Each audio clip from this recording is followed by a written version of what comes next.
Good morning. Good morning.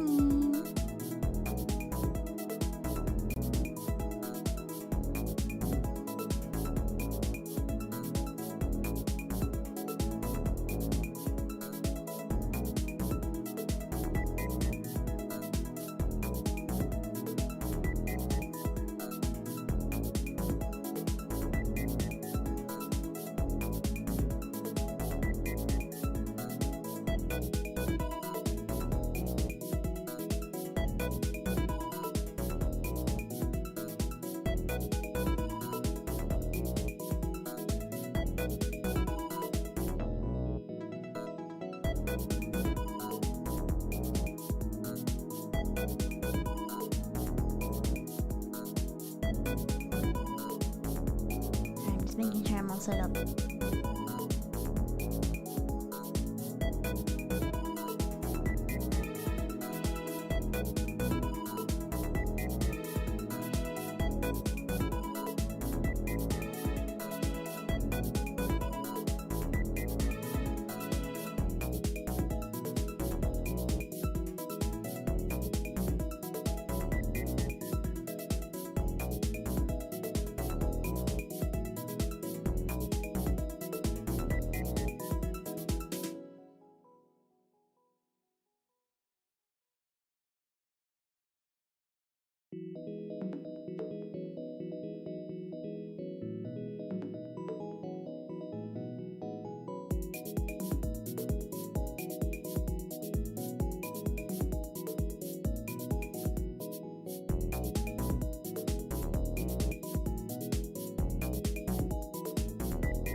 You can't read. It's okay, I'll read it for you.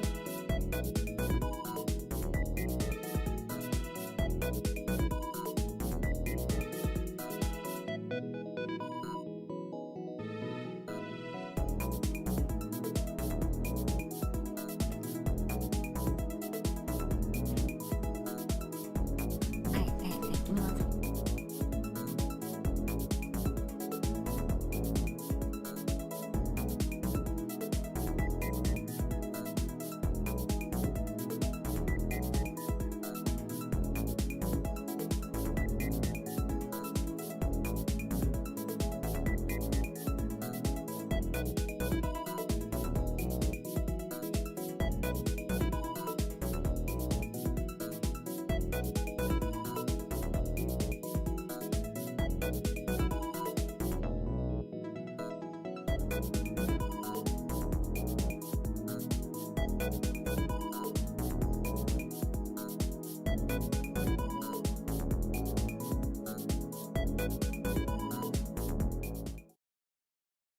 Ah, where's my background music? There we go. Good morning! Good morning, Ebony One. Good morning. In your bedtime story, love it. Good morning, everybody. My name is Monet of the Formula Second Generation. Pedal your groovy, funky, retro cutie, Monet. That's all.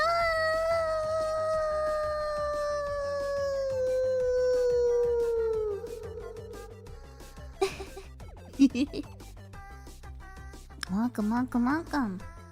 Sorry, the stream was a little late. I overslept a little.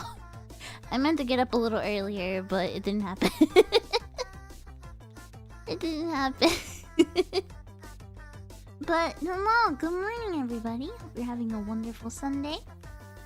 First of all, I want to start by saying thank you so much to those of you that went to see me at Brave Matsuri. It was pretty fun. I was pretty nervous. Why is everybody calling me Discord Kitten? What the hell? And thank you so much as well to those of you that I saw at the Weeby and Dreamy event. Thank you so much. Yesterday was a long day for me.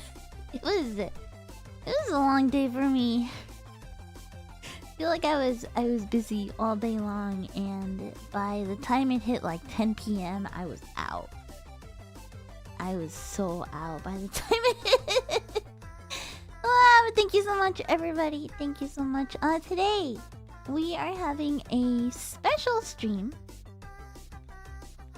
that I'm very, very excited about. I killed it yesterday. I'm so glad. Thank you. I was a little nervous because, like, I watched the video of the recording from Brave Matsuri, and it sounded like my audio was really desynced, which was like an issue during the tech check. And I was like really worried about that happening, and I think it might have happened. But the people that were there said it sounded okay, apparently. You know? So I'm just hoping it was alright. But it was very fun. Thank you so much to anybody that came by. Thank you so much. Today we are having a special stream. I just want to give a heads up. Anime Club might not happen today just because I have a bunch of stuff to do. So we may have the stream, and then I might owe you guys Anime Club later. But today we are having a special sponsored stream by Dempa Books. Dempa Books is an indie manga publisher. You probably here take a look at their library.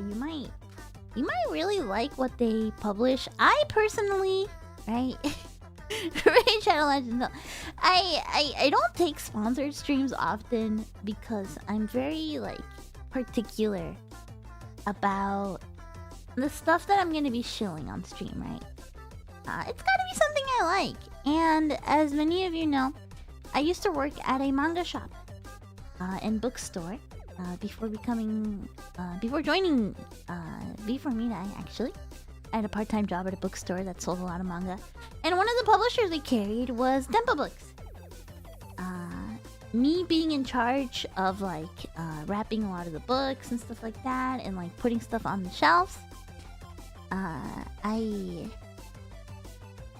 Oh, here, let me take the DVR off. Okay. Where this out? Okay.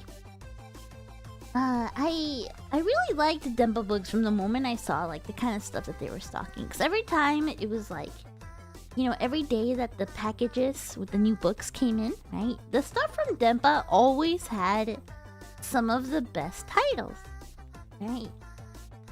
It was always my favorite stuff. So when I was told I had the chance to take a sponsored stream from Dempa, oh, you know I was totally for it. Yeah, I really recommend you check out their library. You can't buy anything directly from their website. However, if they have any titles that you are into, then I would say check out. They have like a retailer section. If there's like a book you like, you can check which retailers carry them. As far as I know, most major book retailers tend to carry their stuff. Like Amazon has their stuff. I think a lot of Barnes and Nobles will have their stuff. If you have a Kinokuniya near you, they'll have their stuff. Stuff like stores like that, right?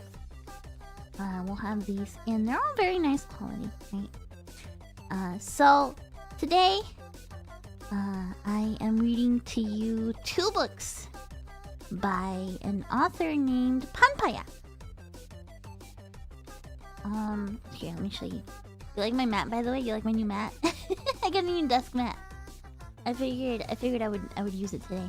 Isn't it nice?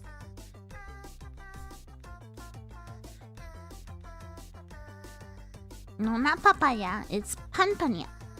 So I have here a copy of the book. This is my copy. My copy's a little scuffed up. Yours, the one that you get will be nicer. I have 2 copies of this book. So let me talk about really quick about the little giveaway I'll be doing. Right?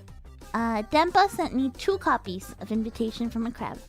So you will have a chance to win 1 copy of this book, Invitation from a Crab. It's very nice. And then you'll also be receiving a signed card, hand signed by me card, just like this one. You'll be getting a card like this. I'll sign it on the front and on the back and stuff, right? And I will send that with your book, and you'll get this. So 1 lucky winner will be chosen at the end of the stream through a random number generator. Yeah, to receive these, and I hope you like them. Because you can eat it. The link for the giveaway is in the pins. You can sign up only once, please. Only once. It'll be through random number generator. And yeah, we'll pick it at the end of the stream. Just make sure that if you sign up, that you are okay with giving somebody in V4MeDai staff your shipping information, because obviously we're gonna need that. Like, if you win this, it's a physical item. We need to ship it to you, right? So just make sure that you're okay with that.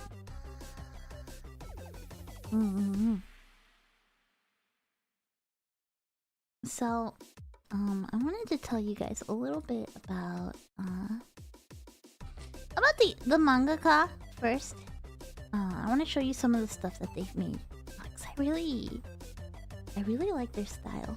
I really like their style. Hold on.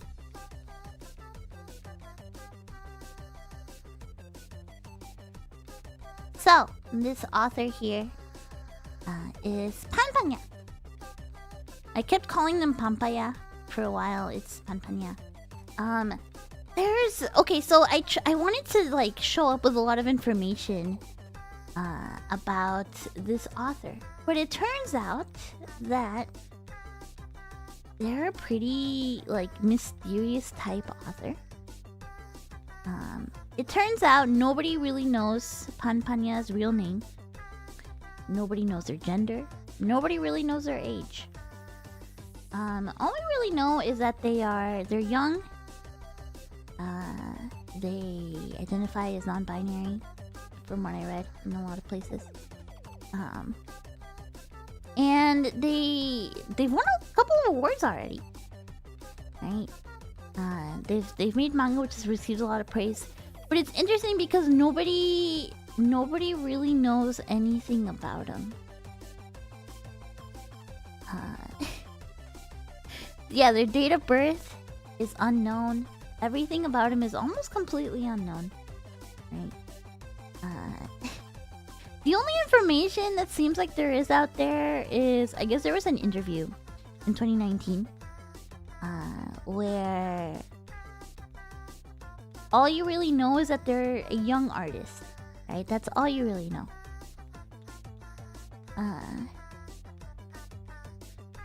But as you can kind of see, Panpanya's stories, they're very kind of like dreamlike with this kind of art style like this. A lot of them are considered what you would call like magical realism, which I really like. I really like that kind of thing, like these kind of like fiction stories that are really grounded in reality. Kind of like surreal kind of things. I guess their very first manga was released in 2013, Achisuri Aquarium, and this was their second manga. Invitation from a Crab was their second one. Welcome! This was their very second manga, which we'll be reading today in hand cam. And then we're also going to be reading so Invitation from a Crab, this was made in 2014. This was released in 2014. We're also going to be reading Guabano Holiday, which was released in 2019. Which I believe is a collection of short stories. I guess this one is too. It seems that like a lot of their stuff is like collections of shorts. Just kind of like themed shorts. But yeah, that's what we'll be reading today. Let me show you the manga here. Sorry, I think the exposure on my camera's a little too high. Hold on. There we go. Let's turn it a little darker. Oh, this makes my hands look a little weird, but whatever. We have imitation from a crab. Did any... I don't know if... How many pages does this manga have? Quite a few.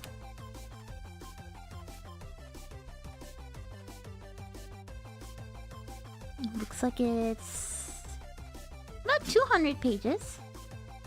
Right, there's some illustrations in the back.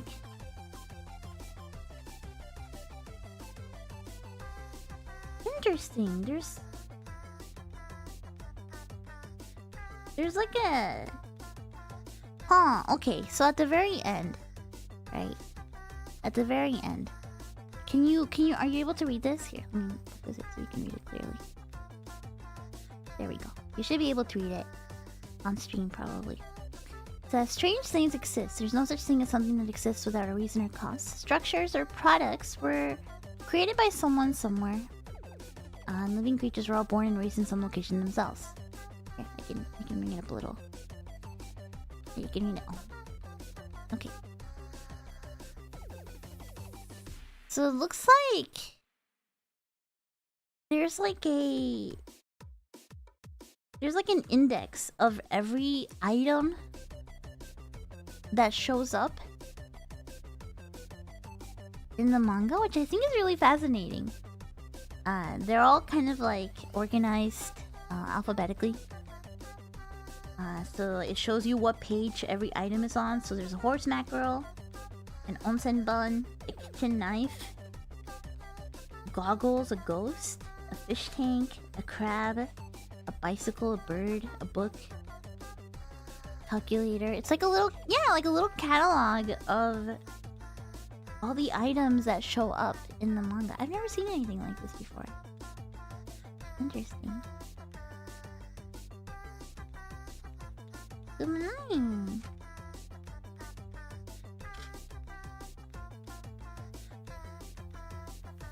I guess the Japanese title is Kani ni Sasowarete by Panpanya.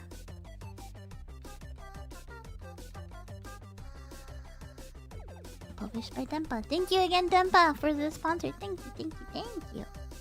Thank you again, Dempa. So, today's stream is gonna be pretty chill. I'd like to just read this along with you guys. Very chill stream.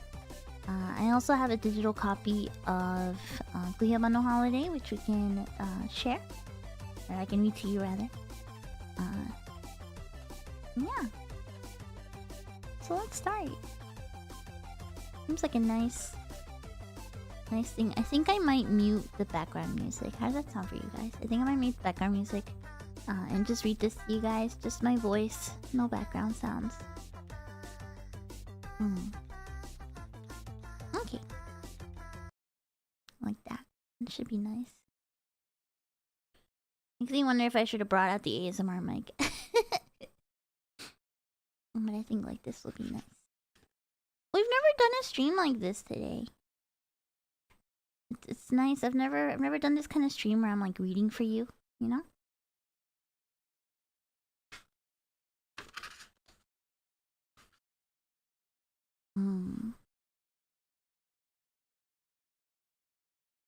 These are all the little shorts in here. We have imitation from a crab. Story about fish. The case of the giant salamander. Interesting. ASMR reading. I could plug in the ASMR mic. I don't have it plugged in right now, but I could plug it in. I'll just read softly for you. So let's begin. Can you see okay? Can you see everything clearly?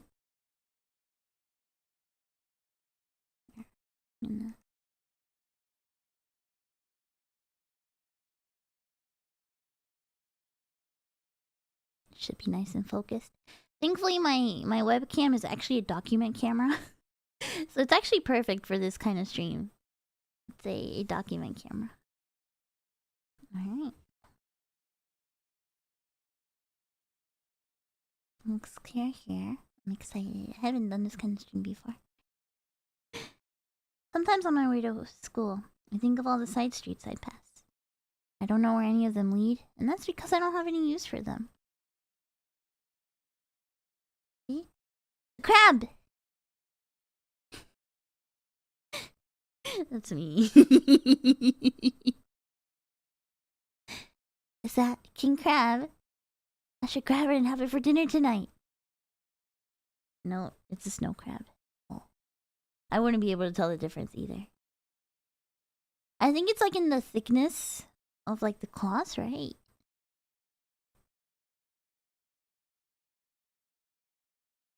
He walks away like how it goes saka saka saka saka saka saka.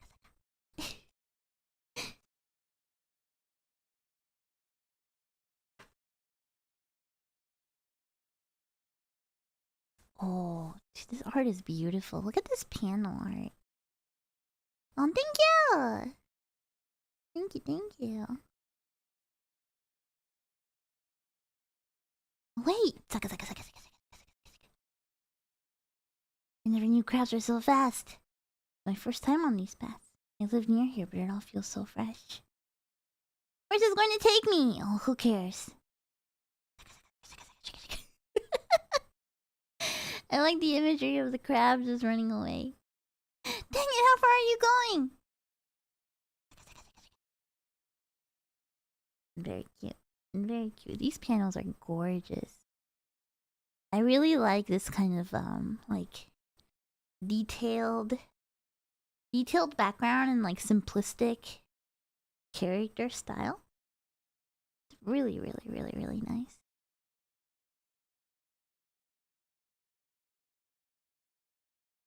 Oh. Get stuck. Yes, you're stuck. Alright, gotcha. Person saying, oh, that crab over there. Is this a human? Doesn't look like a human.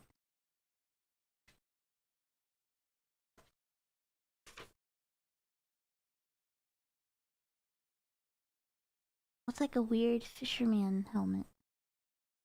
Yep, I thought that was mine. Thanks for catching it. Oh. I'm looking for one of my products that had run off. I guess there really is such a thing as food being too fresh. Yeah. I'll buy it. Hmm? Would you like to buy that crab?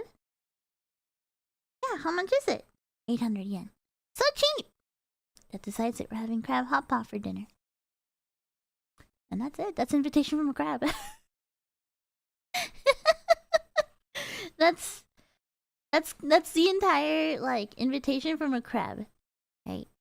The rest of the book is short stories, but I really like how short that was. Just a little like I don't know, like a small magical experience, you know, just a little crab that invites you to just kind of go a different path that you never go, you know? A little snippet of life. Yeah. That was cute. Here's a little segment. It says feelings in the air. I was watching something. I think it might have been an old news broadcast. An announcer was explaining what was going on as black and white images were shown on the screen. I thought about the announcer's pronunciation sounded old-timey. But then I began to wonder where that old-timiness came from. When I watch the news now, the announcers speak in a flowing cadence that is crisp and clear. But when I listen to the way that newscasters in the black and white days spoke, they sound angular and stilted, with monotone robotic voices that seem as though they're trying to not put too much emotion in their words. It's like they're speaking a uniquely announcer-like way. Newscasters always speak in a way that makes it easy for people to understand them. So, could that mean different eras have different ways of speaking that are better understood? When I think of it that way, I begin to consider the role that technological advances play here. The quality of old recording equipment and home television audio was worse back then, so maybe they spoke in an excessively clear way so that they were even easier to understand. Everyone knows that sound quality will be good now, so there's no need to compensate for that by yourself any longer. That could be why they started to speak in a flowing way that's easier to naturally listen to. In that case, maybe there was a transition period as broadcasting evolved, where they were both distinctive announcers with laid-back, flowing speech, as well as slightly harsh announcers that use this old-timey way of talking. Or maybe there's something like a newscaster training school, where people get taught the ways of speaking that correspond to whatever age they're in. The overall feeling in the air during any era is created by the nature of its technology and its media. Well, we don't know what that feeling is while we're inside of it. We can find out the nature of the air we were once surrounded by after there are innovations in technology and media.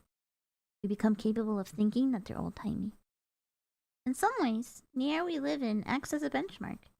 We use the current moment as a standard to look at the air that once surrounded us. What were those old standards like? August 8th, 2013. This feels like a little diary entry. But I've thought about this kind of thing before too, haven't you guys? Have you ever thought about this kind of thing that like the way people talk, the way like specifically like presenters and stuff? You know, nowadays I'm able to talk to you pretty clearly. But it kind of not to compare it to this, but it makes me think of like how back in the day geisha, you know how their faces are painted white? It's because of back in the day, there was no electricity, right? There was only candlelight, and so their faces were painted white, and the makeup done the way it was to help you be able to see the facial expressions better, right? And to deliver that better when there was no technology for better lighting, right? So the white face was to reflect candlelight and light up their faces more so you could see it more. Or how like if you're on a play, right? If you're like a stage actor on a play, you have to wear more like dramatic makeup, right? So that the light, the harsh lights don't wash out your face and people can see your expression better. Kind of reminds me of that kind of thing. But I think about it too. Like I watch old movies and I listen to old stuff, right? And people do talk in a different way. I wonder what it's gonna sound like, you know, in the future. If we're gonna sound old-timey too.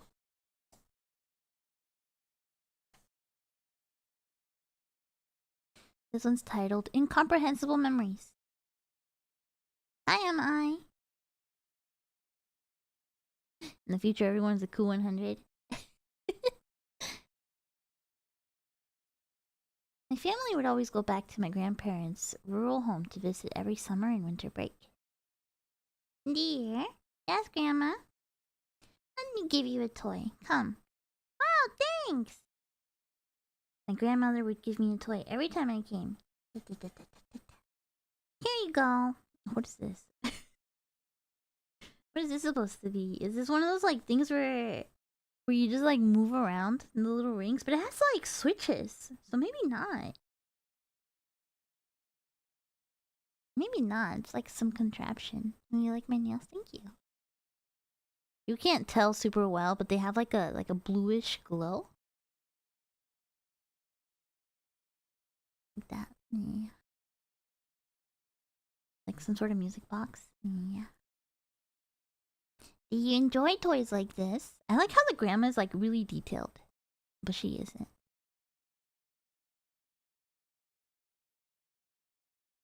Huh? My, are you not too happy about it? Hooray! It's so much fun. I'm so happy. Oh, I see. That's good to hear. Yay! Wow! What is this thing? The toys she used to give me were more normal and easier to understand, though. Child? I can't get enough of these backgrounds.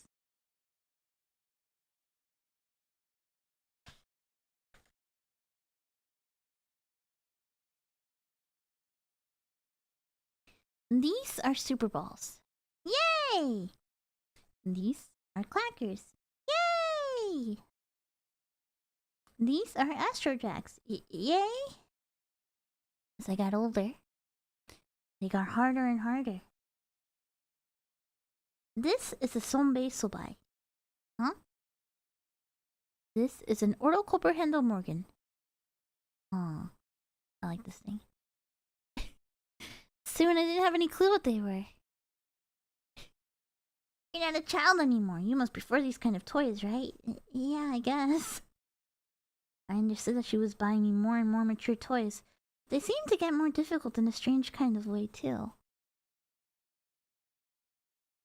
I have no idea. Did I not understand it because I was still a child?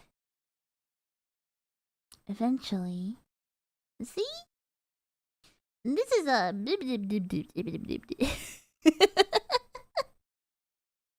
Eventually, was it gonna turn into something like this? Ugh. But then, one summer, my grandmother died.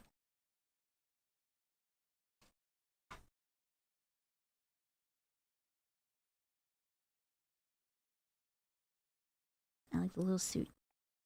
Little funeral suit. There were still several bizarre toys inside her room. Letter says to my grandchild. A letter. Her calligraphy was so skilled that I couldn't read a word of it.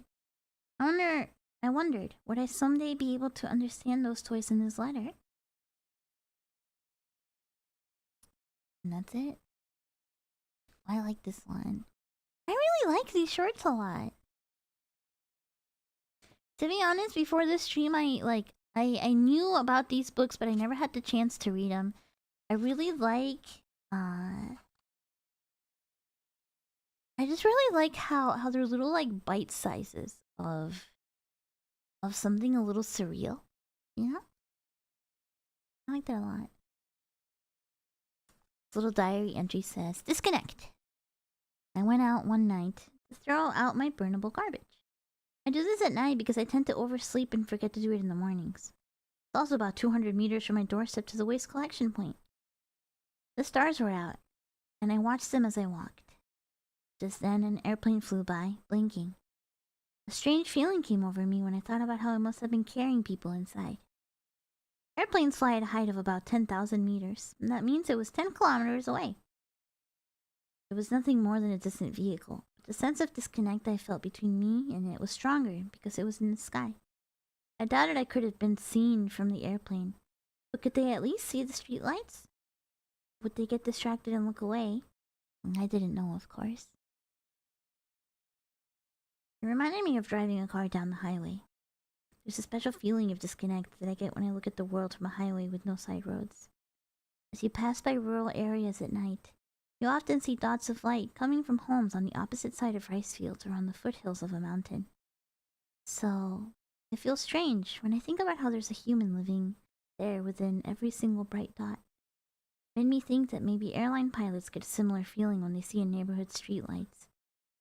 Maybe they can imagine that there could be someone down there taking out their trash. There could be people reading these words who live in homes you can see from the highway.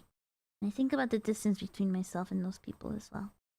People who live near highways watch cars passing by as they take out the trash and feel the same way I do. And looking up at airplanes from the ground.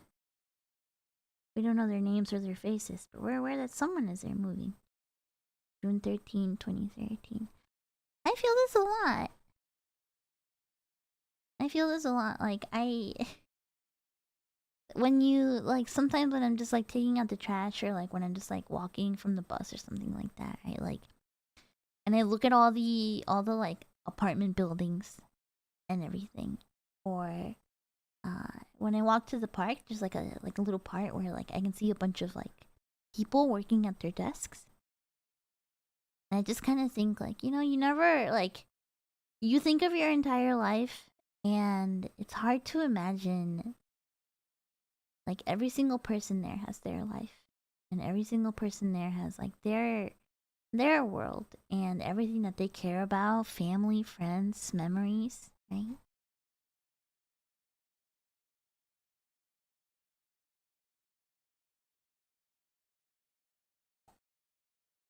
Oh, I like this little doodle.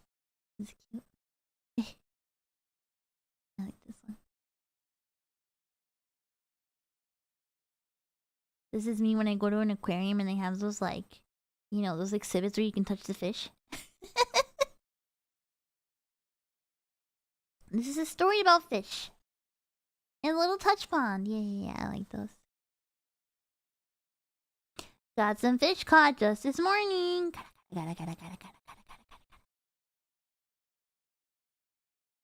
Oh, she works in the fish shop now. Oh, they're especially lively today. Our first talking horse mackerels of the season. Wait, they talk? Ow. Give me water. Help me! These are so cute. Carve these guys up real fast and make some sashimi plates for me. Ow! Ah! This is cute. The fish talk. Oh no.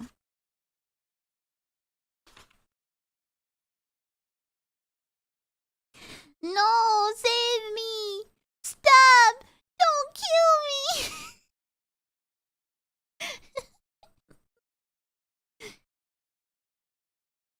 Oh, sheesh. Tink. I'm sorry. Hey, well, everyone's like that at first. Oh, Sensei. First time cleaning and talking fish? Let me see. I guess this is the manager. I'm going, wee, don't eat me! Don't eat me! Chicken. Ah. I like this little face here at the bottom.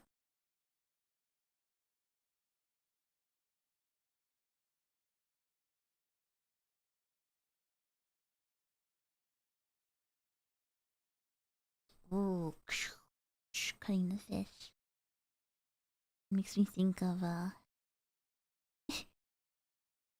makes me think of the fishmonger videos I like to watch. Fish aren't stupid, you know. They've evolved the ability to speak and appeal to our emotions to survive. That might be enough to get amateurs to let them go, but we're pros here. Now, they might speak our language, but it's basically the same as insect mimicry. It's not like they understand what they're saying. They're just words to them. You don't have to worry. Ta-da! Sashimi plate. Later on, back home after work. Whew, I'm back. I'm beat. Welcome home! Dude, what if you had a fish that welcomes you home? I kind of want one now. I'm hungry. Yeah, let me feed you. So, what about you? Are they just words to you too? Sprinkle, sprinkle, sprinkle, sprinkle. They're just words. Chomp, chomp, chomp, chomp, chomp. Oh.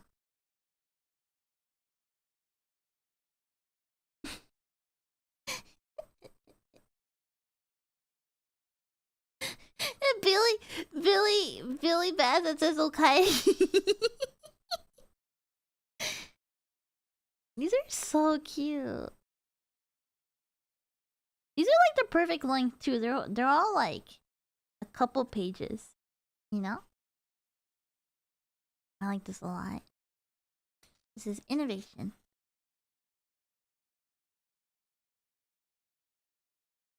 I'm cracking open a coconut, I guess. So now the little MC character is looks like maybe an electrician? Fuck. Just opening up coconuts. I have a part-time job at a power plant. Coconuts come steaming out of a machine and I use a rod to split them in two. Apparently, they make electricity with them. Fuck. I like this. Whatever this is. Roll. I don't know what that means. Oh, break time. I think it's a little like alarm.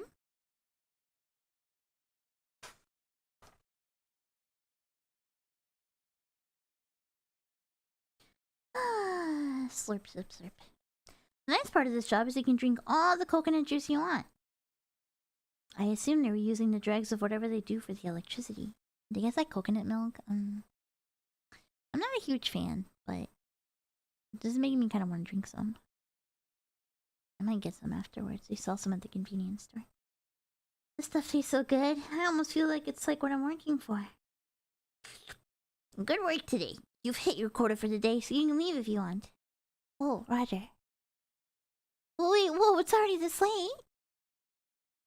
I guess walking home in the dark.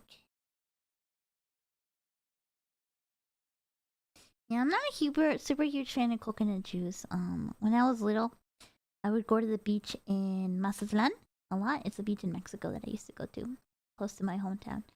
And it's really typical to find like a man that's just like cutting open coconuts and like preparing them, usually with like hot sauce and like lime and stuff like that, right?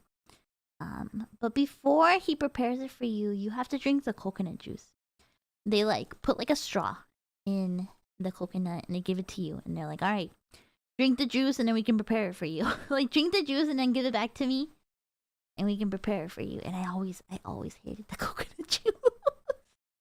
I never liked it, but like I do like coconut though. I like shredded coconut, I like fresh coconut, I like coconut flavored stuff. In the summer, I love coconut ice cream. So I love coconut flavored stuff, but I don't know so much about the juice, you know?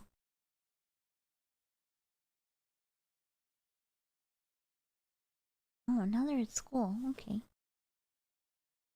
Good morning. Morning. Sleepy. Not enough sleep. What? Is your classmate a dolphin? Shouldn't you come back on your hours? Maybe. Hard to turn them down when they ask. Guess they're at school. Ping bom bom bom. Remember time. See y'all later. Have a nice time. Let us know if your grandma gives you any weird toys. And therefore, electromagnetic induction. Doing this with a coil and magnet will create electricity. This is me reading any book. Just says simple science. Therefore, there are four? This is weird.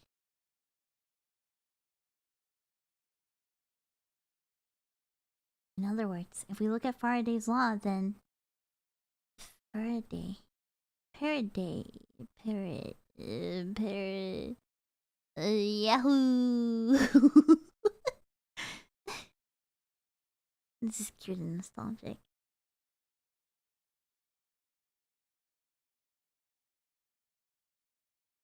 Oh, it says a little thing. King Kong Kong Kong. Oh, taking the books there. Got it. Pardon me. Here, everyone's homework notebooks. Aw, thanks. The teacher's just a fucking blog. It's fun that you're working, but please don't fall asleep during class. Oh, I'm sorry. Thank you, Shirley. Thank you for 3 months. Actual blockhead. It's fun that you're working, but please don't fall asleep during class. Oh, I'm sorry. Flap. You should pass these worksheets out once you get back to class. Sir?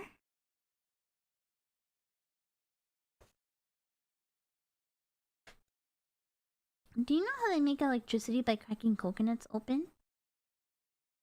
Uh-huh. Hey, are you still half asleep or something? Oh, never mind. Sorry. Excuse me. Electricity from coconuts? Eh? Some shots of the school. Oh, this page is beautiful. It's after school. These are gorgeous. How are you guys liking this so far? Would you like me to read the whole book? We can skip around if you want to. Well, this one's a little longer than the other ones.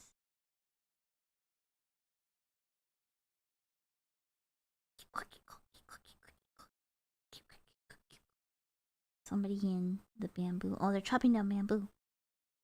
The power plant is on a tall hill on the outskirts of town. Walking all the way to it. Security's called Clean Energy Through Coconuts. Watching with some tea and so chill. Oh, I should make some tea. That sounds really nice. That sounds super nice. I should have made some tea at the beginning. Maybe I'll take a little breather and make some tea in a bit.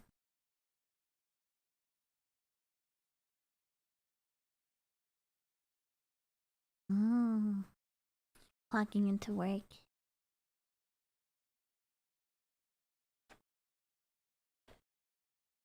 A lot of these stories feel very... I like how they feel very mundane. It feels very, like, just regular stuff, but with, like... Very regular, but with, like a sense of, like it feeling like a dream, you know? A lot of these feel like little dreams. And I really like that.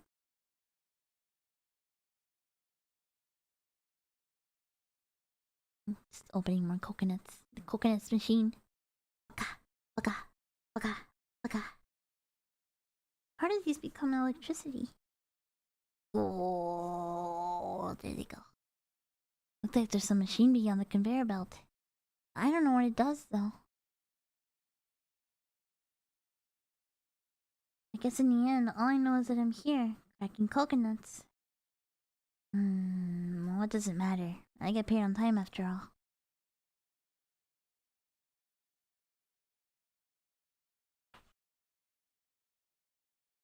Well, this one's a lot longer than the other ones. It's interesting.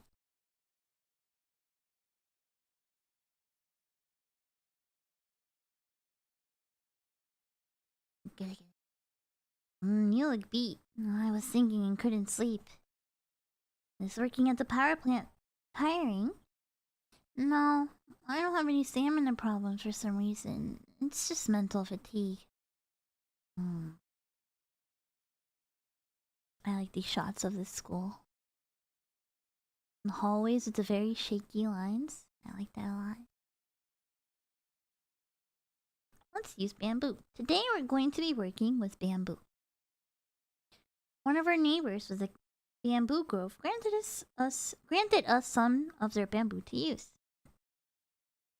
Oh yeah, I saw someone cutting down a bamboo thicket on the way back yesterday. So we got trash then. Crafts, huh? I'd say about 80% of the class is going to make a pen holder. Really? Fine, then I'm just going to have to make something else then. What would you make? I would want to make... This is like a really weeaboo thing to say, but... I've always wanted... You know those like noodles that like they go down a little bamboo slide and you eat the noodles as they go down? They go on a little bamboo water slide and then you catch the noodles with chopsticks and you eat them. I've always wanted to try that. It looks really refreshing. It looks super refreshing.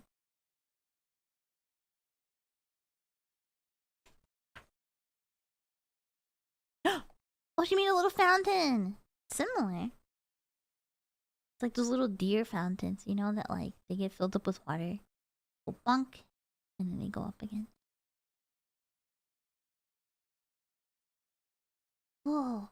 It's a bamboo fountain. Does this really count as crafts, though? Sure, it's crafted out of bamboo. Is yours any better? If you insist. Here!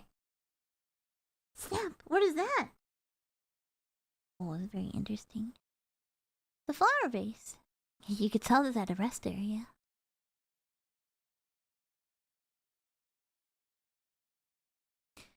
Something I noticed, this one in specific, compared to the backgrounds, for example, like these ones, this has really like scratchy backgrounds, right? A lot of the backgrounds here are really scratchy, and then the backgrounds in this one are like all like watercolor. Really cool. This one's a lot more like watercolor, like markers, right? Feels very like diffused, yeah.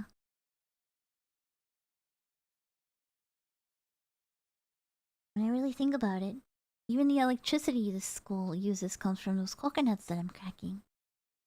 Well, everyone use the electricity I've created to study to your heart's content. Ha ha ha! Or something like that. Still, what am I gonna use the bamboo fountain for?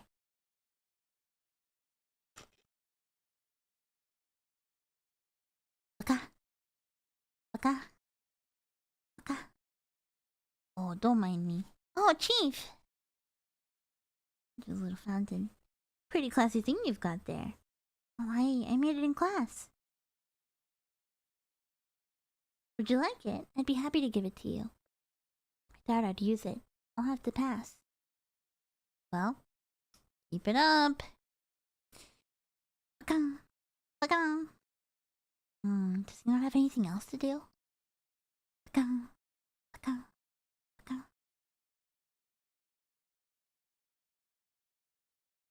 Same time, the little water fountain. I like these a lot. They make very nice sounds. Have you ever heard what one of them sounds like? What a little water fountain like that sounds like a bamboo fountain. Bamboo fountain. There. It's really nice. Here.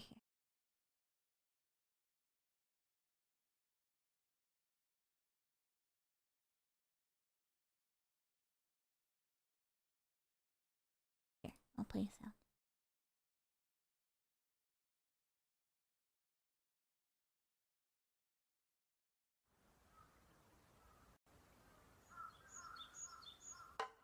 Hehehehe.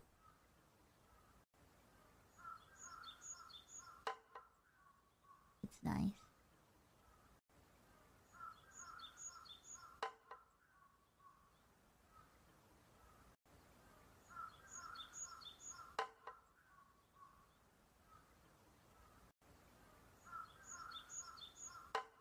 I don't get enough of it.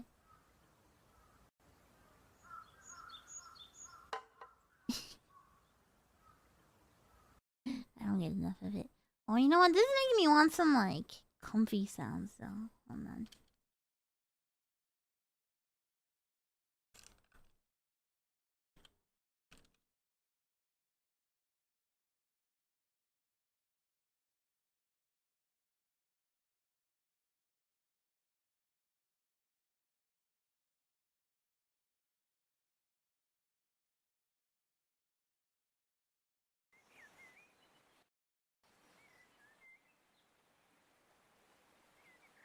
There, I guess I can have...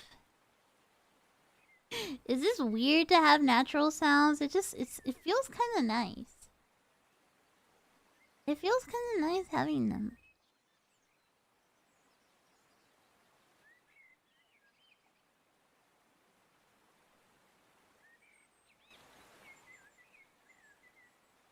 Right, it's really relaxing. Well, we'll try it.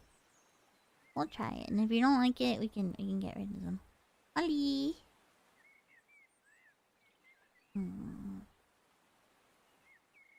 Like my nails, thank you.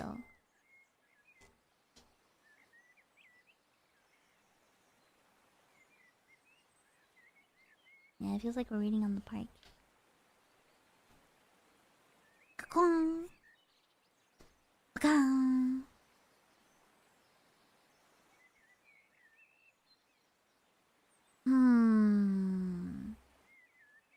Oh, I see what they're doing.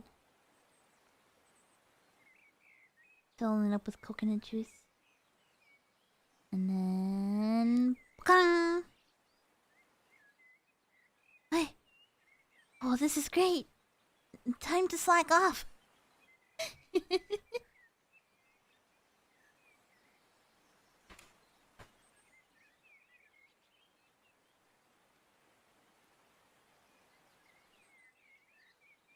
Pacong, pacong. Voy a me contar el guión, ¿ok? Que disfrutes. Bam! Oh, it's about to call it a day. Huh? What exactly is going on here?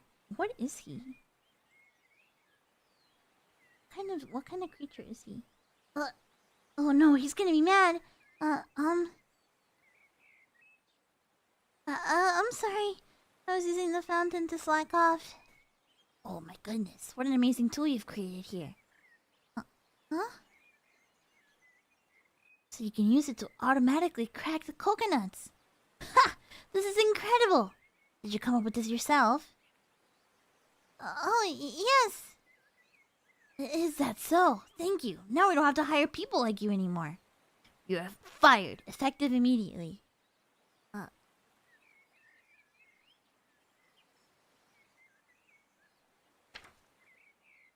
What?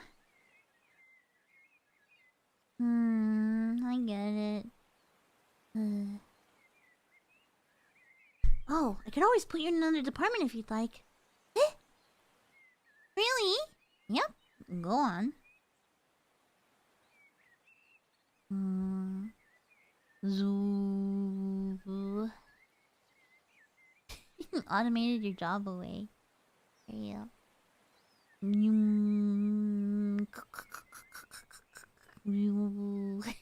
You like my sound effects? It reeks a coconut in here.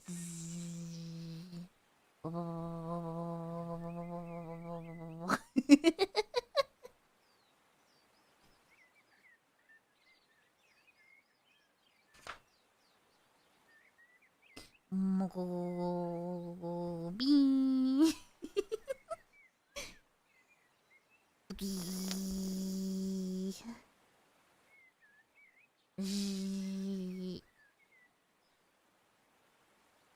Where's the room?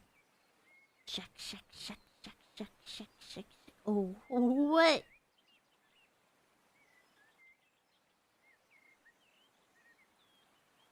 Check. Whoa, it's a room. It's a room full of dudes on bikes.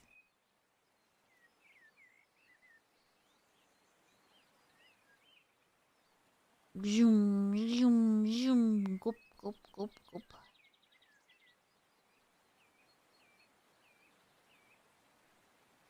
Gotta use coconuts to work hard.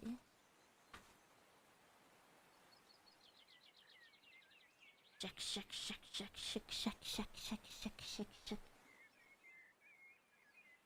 This is a special coconut juice developed by our plant. Drinking some will immediately fill your body with power. You could work forever as long as you drink it. You've had some yourself, right? Good work today. Oh, thanks. All the power in this town is created by them through this system. Ooh, human power is the most ecological and healthy form of power generation. This can't be that other department, right? This is exactly what I meant. What do you say? Would you be willing to pedal for us? No, thank you for everything.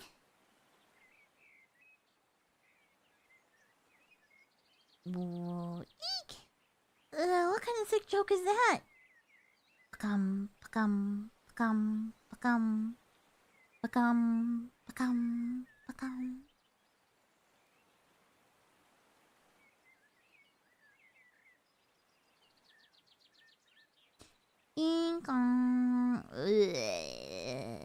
These expressions are so cute. These are so cute. Hey, the teacher's talking to you. Good morning. What is it? Listen, I was thinking about how to generate electricity using a coconut. Oh, that was... It seems there's a method to extract a fuel known as bioethanol from them. Furthermore, biomass energy has been attracting a lot of attention these days. Or maybe they're using them to create a chemical reaction with metals. Kind of like a lemon battery.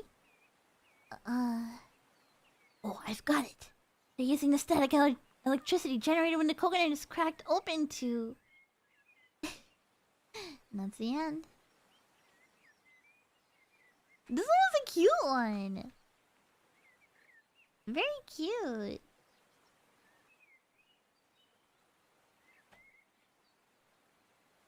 That was a pretty long one too. Let's see, that was the longest one out of all of these. Yeah, that was this long. That was fun. How about I make some tea? You guys, anybody want some tea? I think that sounds really good right now.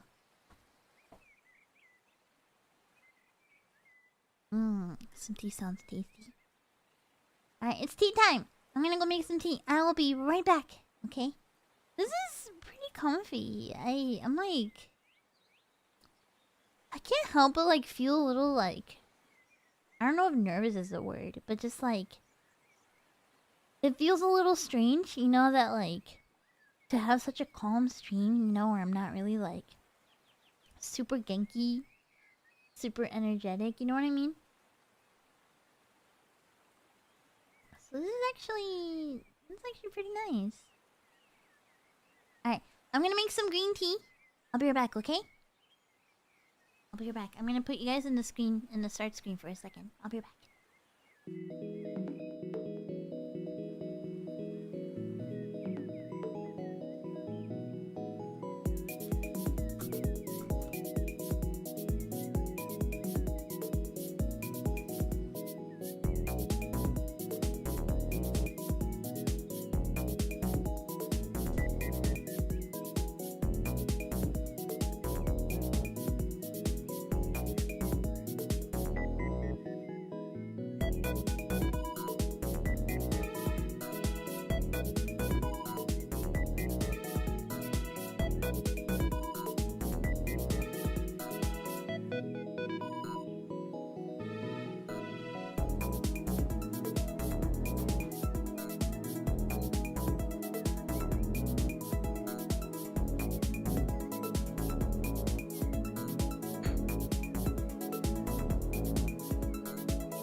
Okay, back.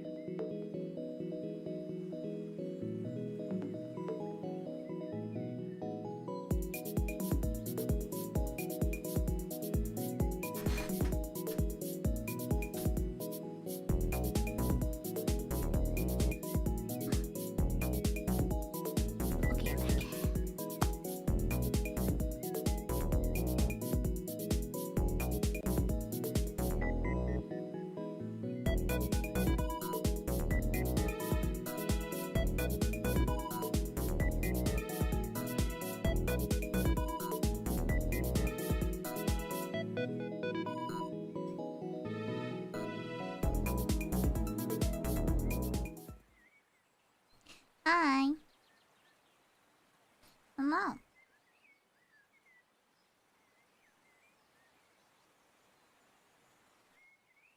Hello. I'm giving my tea a moment to steep. Hi. This is actually pretty chill so far. This is kind of nice, isn't it? I just have some green tea.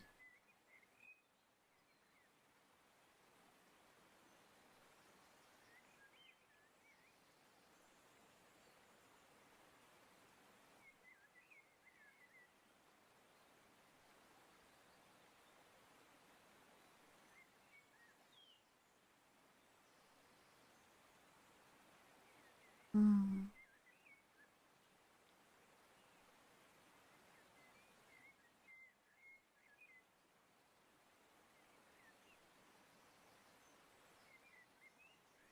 Green tea. I wish I had some herbal tea. That would be really nice right now. I used to have this tea that I got from like a rose garden. And it was like a loose leaf tea with like rose petals and flower petals in it. And it was so tasty. So tasty.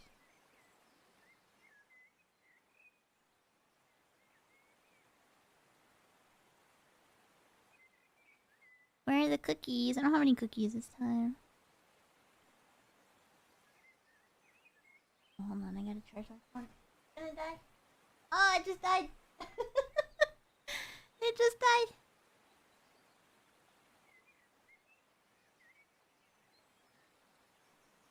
Well, I'll be frozen for a second while it comes back.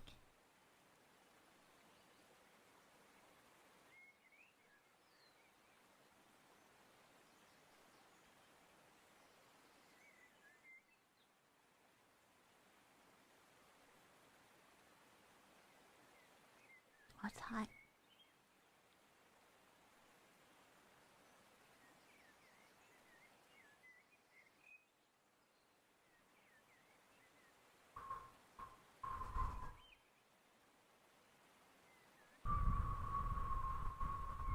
Pulling out my tea a little bit. You like my plate? Isn't it cute?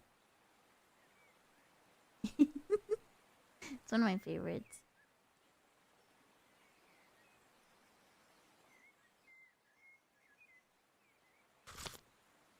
Mm.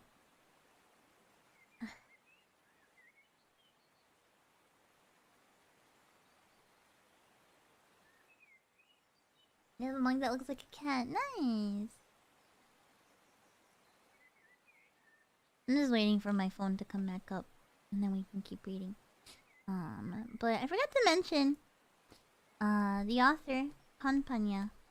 I guess is originally known from like doujin events a lot. They used to make a lot of little like self-published things until their first manga that got a lot of attention. I looked in the Discord and I saw Ukishka, who I know lives in Japan, mention that they used to go to a lot of like doujin events and see them selling. Like see them like selling their stuff at these events. Is that plate radioactive? No, this isn't radioactive. It's not. This isn't a vintage plate or anything. I got this at a shop a couple years ago.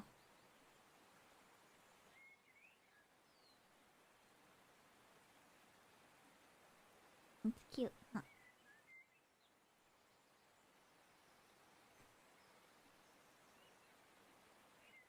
Alright. The tea is a little hot, so I'm gonna give it a minute. And let's keep reading.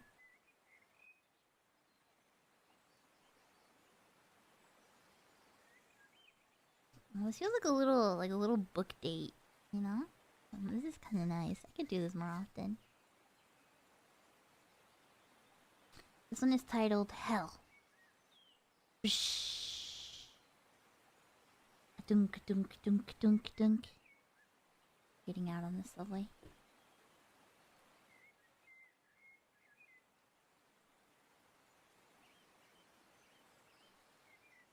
Move my tea over.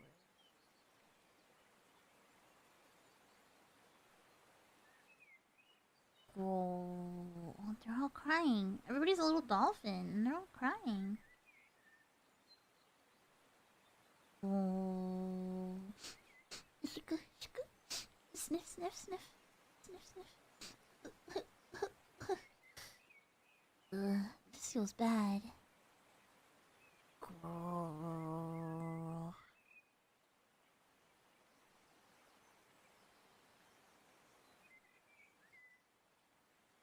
Sniff, sniff.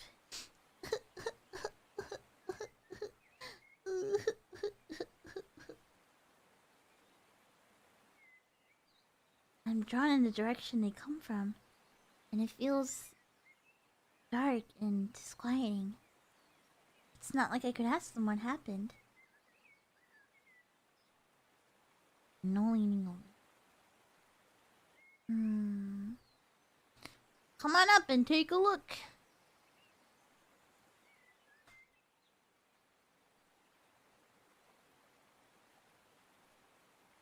You've got a moment to spare.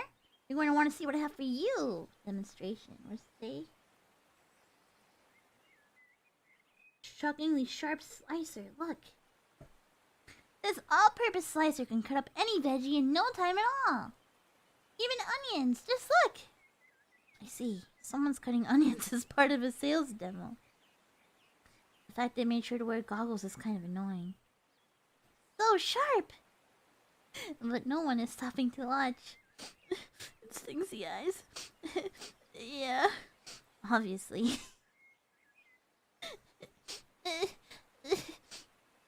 My eyes were blurred with tears, and I couldn't tell how well the all-purpose slicer cut. But it's not like I was sad, of course. This is really cute.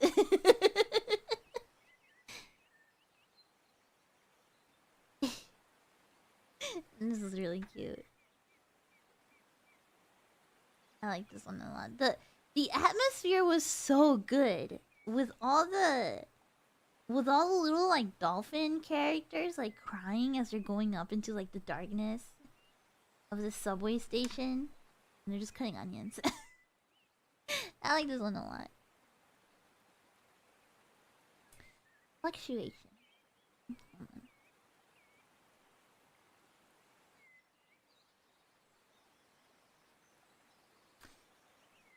As I was waiting for the light to change at a T-shaped intersection, I saw a tree about 4 meters tall growing from what looked like a field diagonally in front of me. It swayed back and forth in an unnatural way. It wasn't as if there was any wind blowing, and it didn't sway like it would from a gust anyway. When I looked at it carefully, I saw a stepladder at the bottom of the tree and realized that someone was climbing it. Then, from behind the leaves, I got a glance at what looked like a human's jacket. Maybe a child was climbing the tree, causing it to swing back and forth. But bringing a stepladder seemed too circumspect for a child. I kept on observing, and the way it swung was just so mechanical. But just as I thought, I was figuring it out, and the light turned green. The moment I passed the tree, I realized someone was on top of it, sawing off its branches. So the tree was swaying from the saw's rhythmical, severing movements. I thought I'd looked at it for a while, but perhaps not much time had passed at all. Maybe he was trying to cut off an especially thick branch. And for the whole time I watched, not a single branch fell to the ground. This is making me like... Hi, Socks. This is making me want to like fill out a diary. I've never been good at like writing diaries. Cause like I have this tendency to like want to write down every single thing from my day. You know? Like, the couple times that I've had a diary, I've like tried to write down every single thing that I did that day, and every single thing I ate, and every single thing I thought about that day. And I'll just end up writing pages and pages and pages all day long. And then I don't have time for anything else, so I give up writing the diary. So, so I end up never doing it. Oh, we're back to really scratchy stuff. Pineapple ignorance. This is pineapple. I like this weird dog dolphin creature. I like the fact that like everything except for this person is like a weird little creature. It's like, it almost seems like the opposite of like Poon Poon, you know, where like everybody's human and Poon Poon's a little bird. Feels like everybody is not a human, and then the little MC is human. It's cute. This is pineapple. Delicious pineapple. Huh. More strange stuff today, I see. We got it as a midsummer gift. By the way, where do pineapples grow? I like this face a lot. This is the front-facing tabemono. Kinda looks like it, huh? Yeah, pineapple sounds so good right now. Oh, like a burger with a grilled pineapple? That sounds really tasty. Are they trees or something? Now that I think of it, I've never seen a whole pineapple before. Well, like Peanuts comics with the parents? Yeah. You know? You're right. I've never seen a whole one. Like this image on the can, right? They probably grow them like this. I mean, that's not too far off. I mean, they're not root fruit though. They don't grow in the dirt. Have you guys ever seen how pineapple grows? They kind of grow in like a bush, kind of. You know?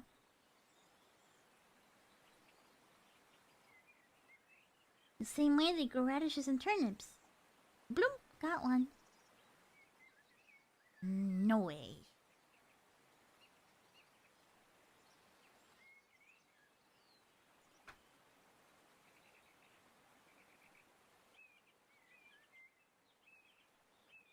There we go. Think of the word. It's apple of a pine.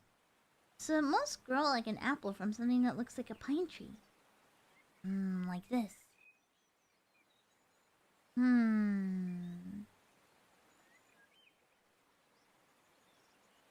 The name could just as easily mean that it's something shaped like a pine cone that tastes apple-like. You're right. Why don't we ask an expert? Went to the grocer.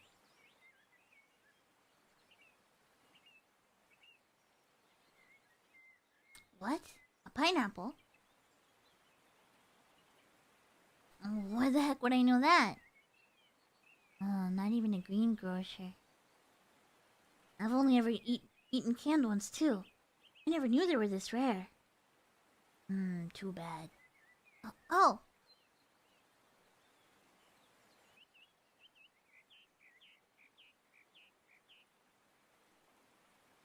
If you go to Ginza, they might just sell them there. Oh, Ginza? Heard there's a store in Ginza that sells all the fruits of the world. Oh, is that so? Now that's a good tip. I guess we're going to Ginza. Oh, the art in this looks crazy already. This is Ginza. Whoa! Beep beep beep beep. Honk honk. Wow, the big city. It's my first time here. Hey, look at that. Oh, everybody has pineapples. Are those pineapples? Bags shaped like them, yes. Pineapples trendy? Either way, I think this town might Hold the key to our mystery. Going to... Oh, that looks like a Fuji, yeah? Yeah, I know that logo. That's the store. Going to Senbikia, main store. In the door. I love these panels. Look at how beautiful these are. Here, look at these. Oh, I can't show it very closely. My camera gets in the way. These are gorgeous. Reading this is such eye candy, you know?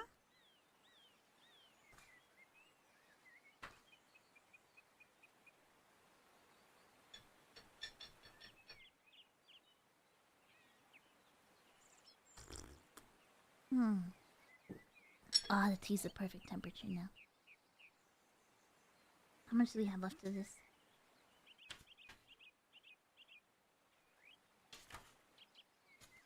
Well, this one's pretty long. Okay. Let me... Let me take a moment and drink some of my tea. Because I don't want it to get cold.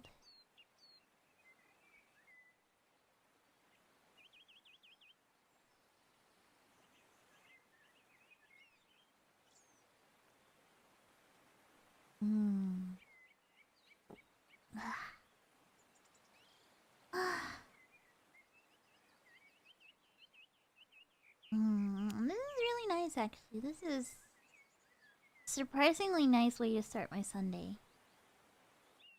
Reading and having some tea. This is really comfy.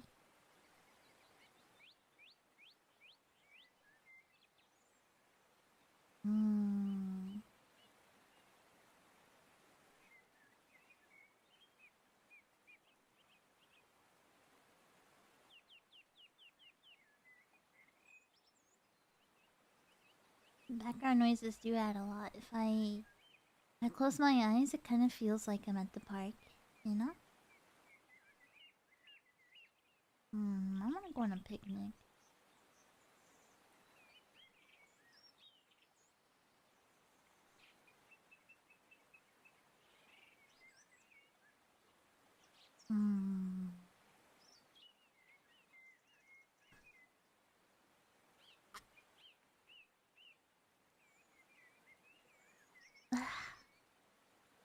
I like my teacup. It's a little prince. I have a little prince teacup. Le petit prince.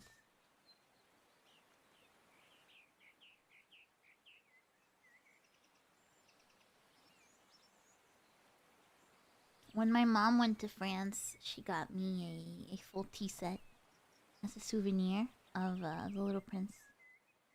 And I actually I really like it. I was always really intrigued by the Little Prince.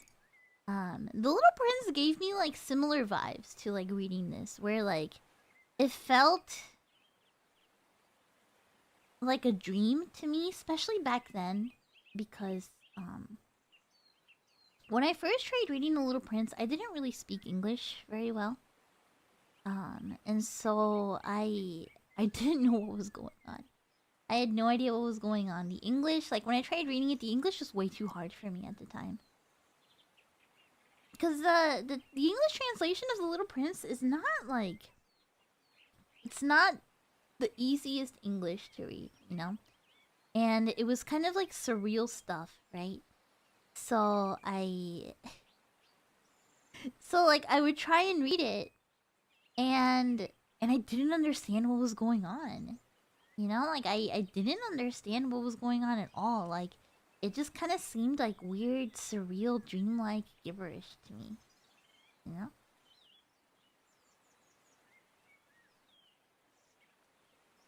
I had the Miyazaki Dark Souls experience as a little prince. So like I have a lot of nostalgia for the Little Prince, but it's a weird kind of nostalgia because I can't really say that I understood what I was reading, but I liked it. I liked it.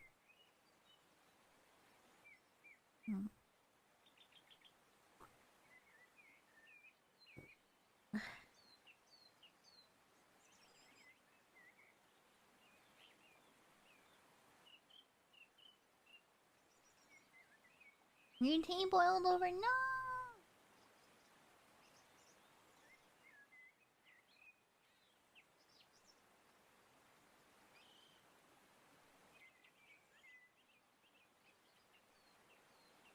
Oh, did you guys make tea too? Wow. Ginza. Wow, look at that! The shopping cart's silver-plated! How incredibly luxurious. If you're not familiar with Ginza, Ginza is a like a part of Tokyo. It tends to be where all the luxury stuff is. Like where all the rich stuff. It's like the super rich part of Tokyo. That's where they went to go check out the nice imported fruit. Oh, it's all stuff I've only ever seen in illustrations. Excuse me, may I help you? Are you looking for something? Yes, a pineapple. They're sold out. Their market price. I'm very sorry. It seems we're sold out for the day. Duh. Miss, do you know how pineapples are grown? I'm afraid I don't. Not even in Ginza, huh? In that case, would you like to get in direct contact with the grower? We at the store believe in safety first, which is why we display all the growers of all our products. Here. It's this guy again. Pineapple. These pineapples were grown thanks to the blessings of the sun. You'll be amazed by their sweet, juicy, and delicious taste. Deliciousness assured. I grew these, the pineapple man. He may know some details. The pineapple man? Can he explain all the secrets?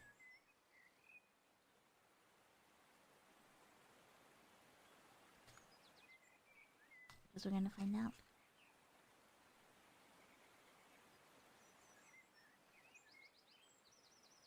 Ooh. The sign claimed that they were grown in a corner of a warehouse district in Tokyo. Huh. Interesting.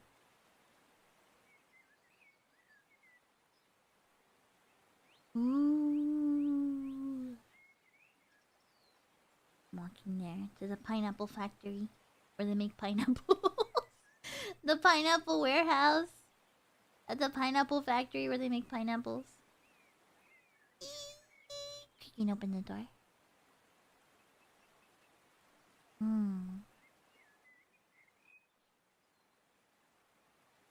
I like how it says pineapple. Pineapple.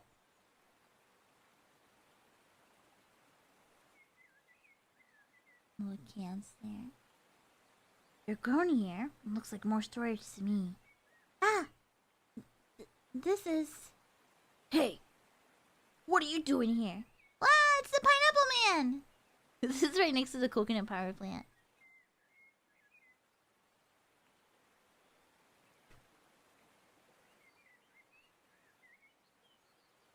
Okay, that's Pineapple Factory. Haha! So you just wanted a factory tour. It's wonderful to see how eager you are to study. Please tell us about pineapples. Sure. We're 100% reliant on imports for pineapples. They're sent on cargo ships from distant countries to the south. All of the pineapples that come to Japan are actually canned. Well, what? They'd spoil on the long ride over if they were whole. I've never seen a whole pineapple myself. Not to mention where they're cultivated, canned, or processed. Oh, I see.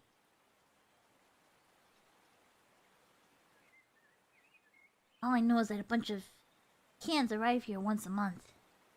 Then I take these pouches based on the art of the cans, stuff them full of what's in the cans, and send them out. Oh. Interesting.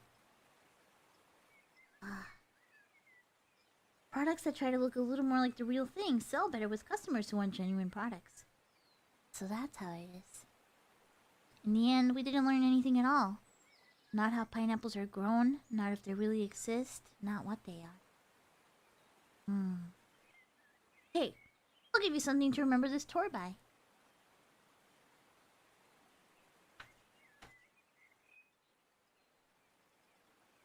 They got a little pineapple pouch each.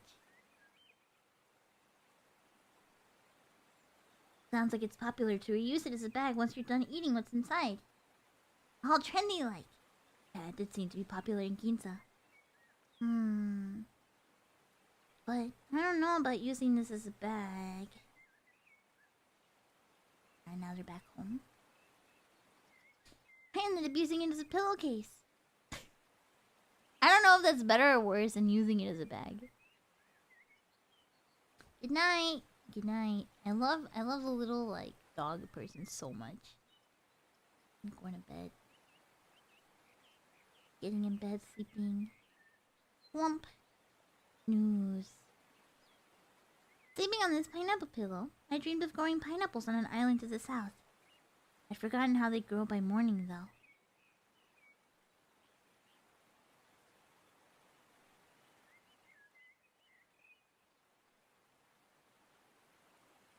Was that it?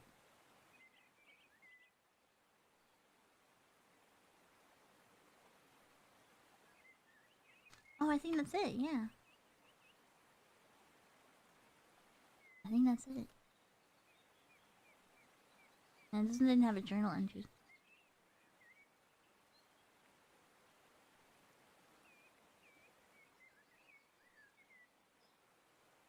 I had a little story to tell you guys and I totally forgot.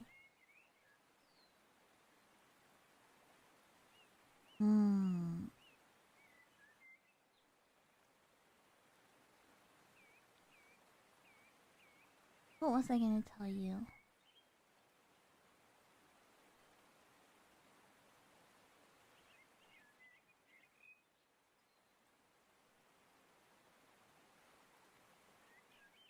I don't remember. I don't remember. Maybe it'll come back in a few minutes. Maybe. Maybe.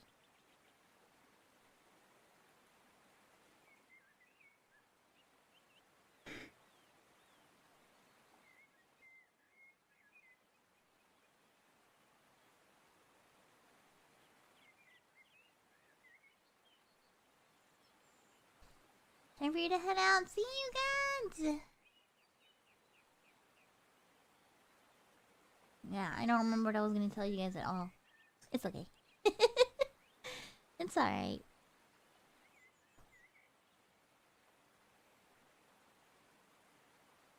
We have a bit here left. Oh, this one seems like it's gonna be really beautiful.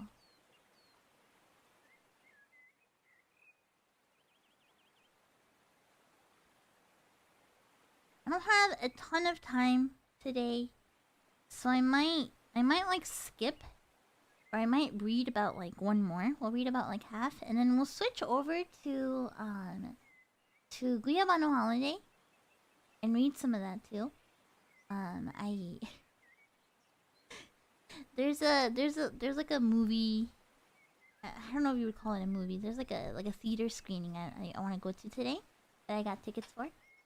But it's pretty early, so I want to have time, you know, to like get ready and get there.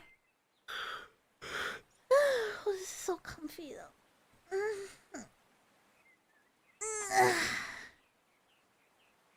Hi, O'Hare, welcome. Just a reminder for anybody that's here, my pinned message at the top of the chat is for a giveaway. I'll be giving away a copy of this book.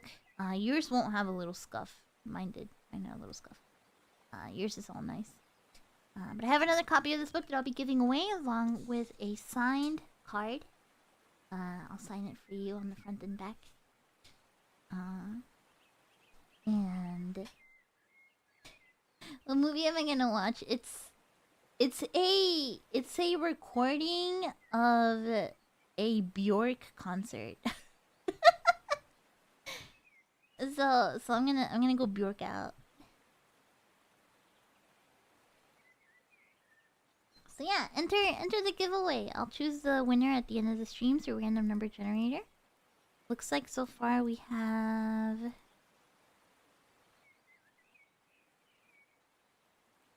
got 77 entries so far. Not bad. Thank you everybody for joining so far.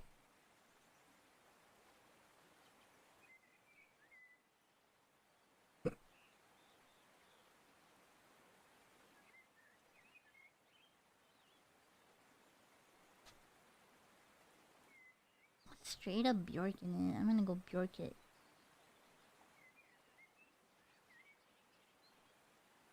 The pawn that appeared. I like how this one has a little thicker. It has like thicker lines. All of these have like they feel different in a way just because of like the line work, the material, right? And something that I kind of noticed is that it looks like the characters are drawn in pencil, and then the line work is done in like pen. I really like that. But this one looks like it's all done in pen.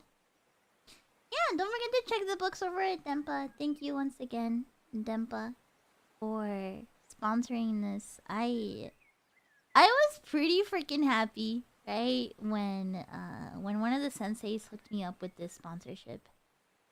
Cause they know that I like this kind of stuff, and I was like, dude, 100%. I was like 100%. I'll do this with DENPA. You know, yeah, this is a perfect fit of a sponsorship. So I'm really happy, really happy once again. Thank you, DENPA. And yeah, just make sure you check out their stuff. There's a good chance that a lot of the series you like are printed by DENPA. There's a good chance you probably already own stuff published by DENPA. But I really like that they take a chance on like books like this, you know. Thankfully, we kind of live in an era now where most manga gets translated over into English. And it's really nice to see which publishers pick what up, you know? Yeah, it's really up my alley. Yeah, it makes me really happy. Makes me really happy. I would love to work with DENPA again. So this is the pawn that appeared. Panpanya is awesome, right? Ogiwe Maniacs. Is that the Ogiwe from Genshiken? Sorry, maybe that's maybe that's a silly question. Hey, there's a pawn over there. Yeah! Oh my god. I guess right. This wasn't here before summer break, was it? Read. I forget. Whoa, it has coin in it too. 1, 2, 3. There's a lot. Oh, whatever, let's get to class. Did it get made over the summer? In any case, a pawn appeared out of nowhere in a corner of the schoolyard. And no one seems to be paying it any mind. I like this, like, the shot of the school kids. the New York shirt and the Nike sport shirt. Ding gong gong gong. Sir? Yes? Class is starting. It's him again. The pond in the schoolyard. When did it get made? Oh, a pond? Oh, that? It just appeared out of nowhere one day. The teachers are talking about it also. Who could have done it? Now, hurry along to class. Aw.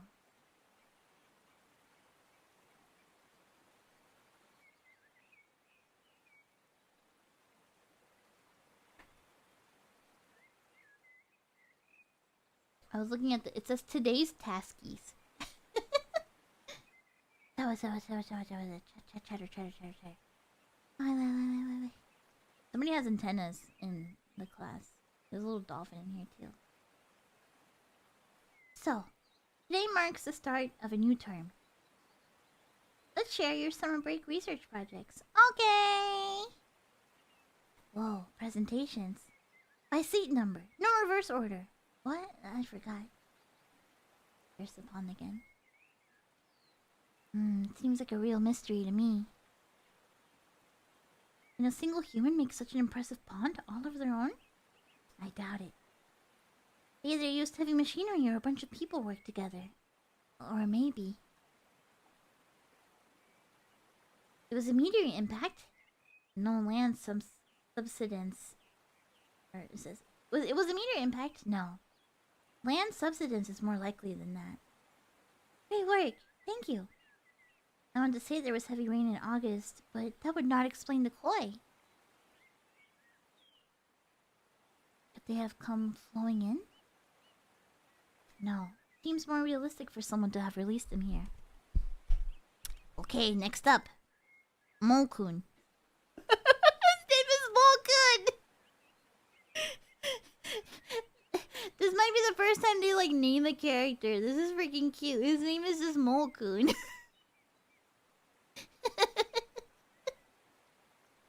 This is awesome. Look at him! Look at him!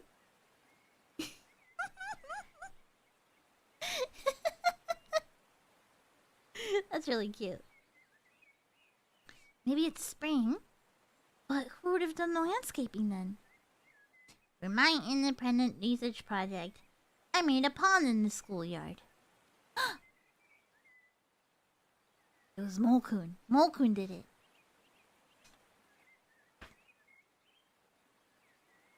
Alright. So it was a mole. That's all. You just made a pond. How's that research?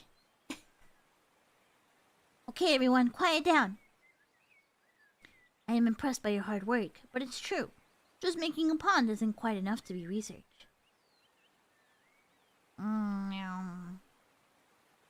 It's fine to work to your strengths, but try new things now and then too. Okay. Oh. Next. Well, I was surprised. It was Molkun. Alright, I want to read this next one. Wandering. Actually, was there a index list? God, I want to read all of these. Honestly, I kind of really want to read all of these, but I don't know if we'll have time. But I'm gonna read this next one, and then maybe I'll skip around and see which one captures my eye.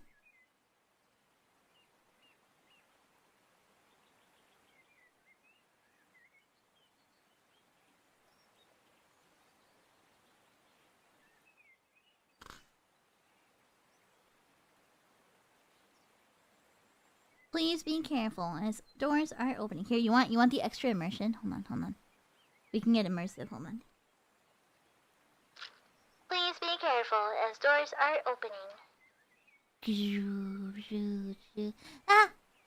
Doors are closing. Ah, no! I'm getting off! Phew! That was close. You like the immersion?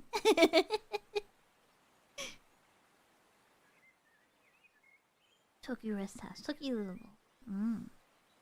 Oh, I like this panel a lot. With the hatching. Like there's no lines, it's just all hatching like this. I like this a lot. This is really good. This whole book is just eye candy. Oh. I got off at the wrong station. Now I've done it. I've done that before. Getting off at the wrong stop.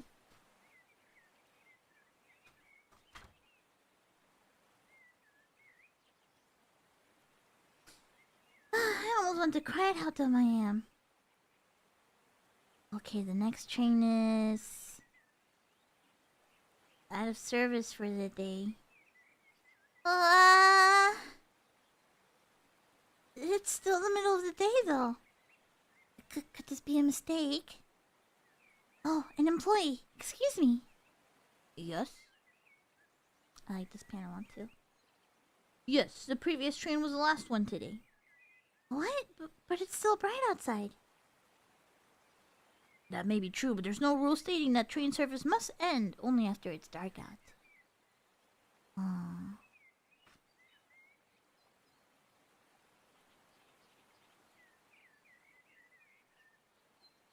Oh my god, these pages are incredible.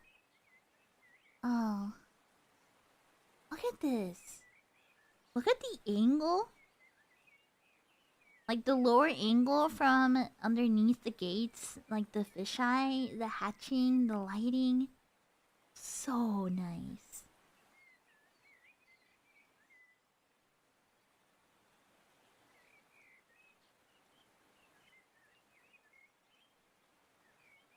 Here's the exit. Fine, I'll just take a bus or taxi home. Station front. Shopping arcade station. Front shopping arcade. I guess the station's named after the shopping arcade. Oh, I like this shot too. It's my first time getting off here. I like these pages a lot. I really like these Japanese like shopping malls, like these little like strip malls like this in Japan. With the little like rooftop like that. So I feel like it's something I only really ever see over there, but I really like them.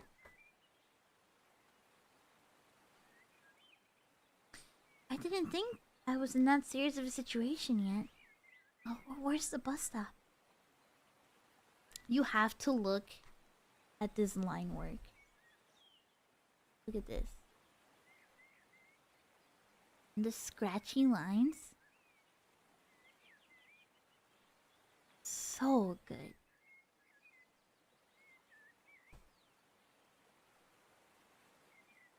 Where could it be?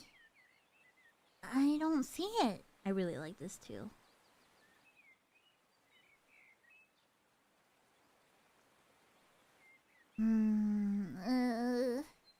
No, bus station. I like this face a lot. Really cute face.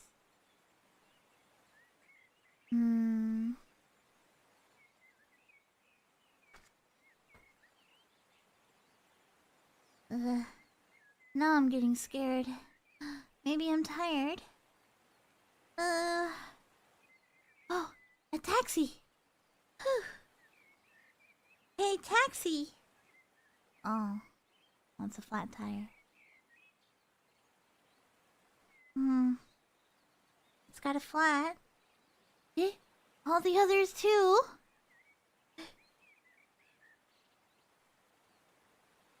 Now that I really think about it, it's strange to have a station named after a shopping arcade in front of a station. Was there a station for a shopping arcade even before the station was there? But then which came first? This doesn't make sense. And was the station on the line to begin with? Science. These panels are incredible. The swirling in the background, the hatching, I'm in love. I'm in love.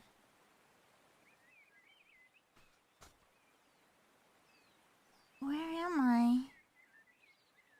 No way home. Where is this? This atmosphere is so good. What is this? Where is this place?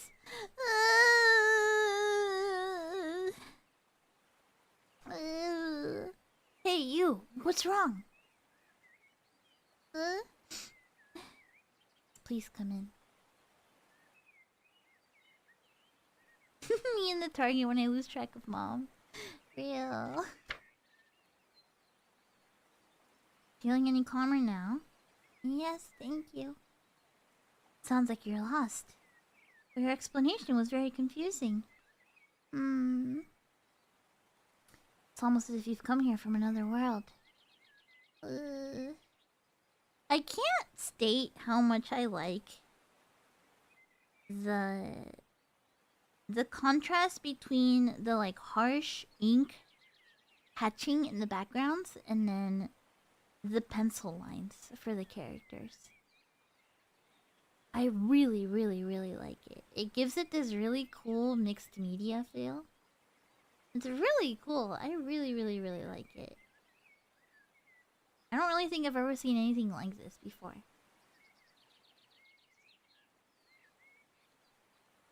Love the way you put your feelings into your reading. Oh, I never should have fallen asleep on the train. Could I still be in the train and just dreaming? Oh, how nice would that be? What should I do if I can't get home? This is no good. I'm back! Huh? At the front-facing dolphin type of mono again. Oh, welcome back, boss! I'm beat. Oh, a customer? Welcome! No. Oh, they were just telling me about how they were lost. Oh, I see.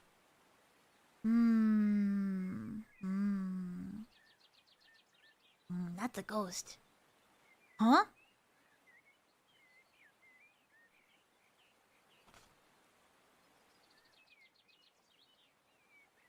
What?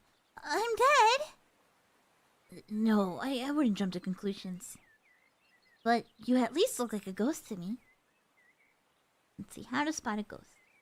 A ghost is an embodied thought that by nature cannot be visually perceived. While there is no scientific explanation for the phenomenon, it appears they can be sensed through completely non-visual means. In other words, they appear the exact same regardless of how good or bad one's sight is. In short, the manager adjusted her glasses to check what she saw and to figure out if the person she was looking at was a ghost or not. Oh. I can introduce you to a monk I know if you want to go to heaven. But I guess that's not the case for you. The store.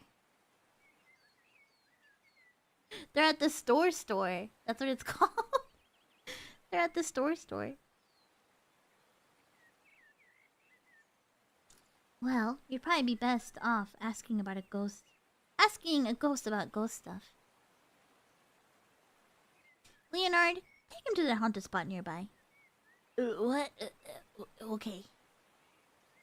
You should bring those with you. Huh? Get going! I'll look after the store. What does the book say? Ikimi Mizukin. I don't know what that is. I like that little book though.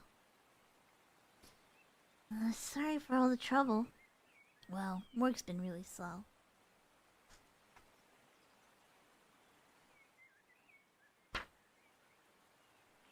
Oh, look at these backgrounds. Well, let's head out to a place where we should be able to see a ghost. In the street corners, these steps. Oh.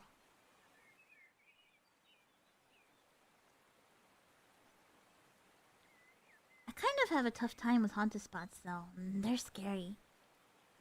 Aren't they ghosts too though? Oh, I guess that's true. Not that it's funny.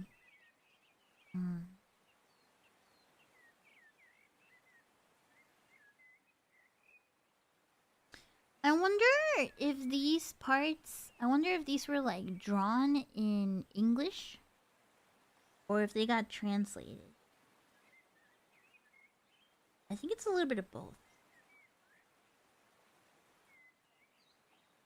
I can't fully tell. Manji la favela.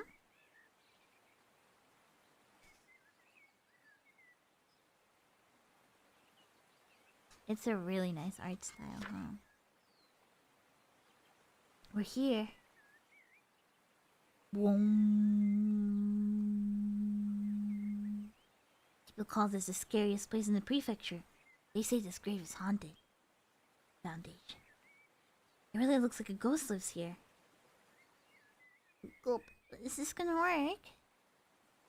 What are these? As you can see, it's a drumstick and an onsen bun. How do you use them? Listen up. Ghosts will stick you with a curse if you drum up trouble. So first, use this drumstick to smack where the ghost might be. Huh? Is that Mr. Peanut? That's definitely Mr. Peanut. Mr. Peanut, what are you doing here?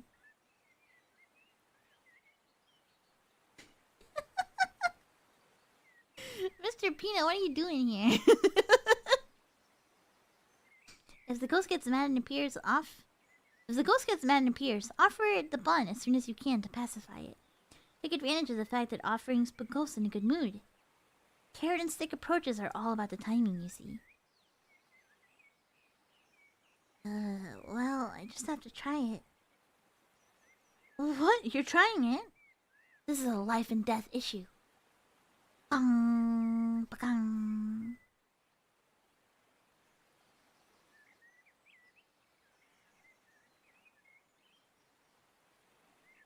Pachang, pachang, pachang. Huh? It's not coming out. Maybe I'm not hitting it hard enough. Leonard, you help too. Hiya! Hiya!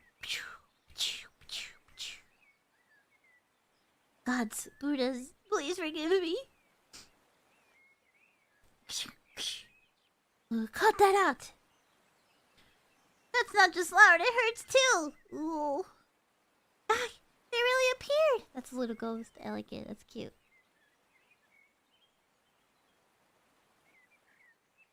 You trying to get yourselves cursed?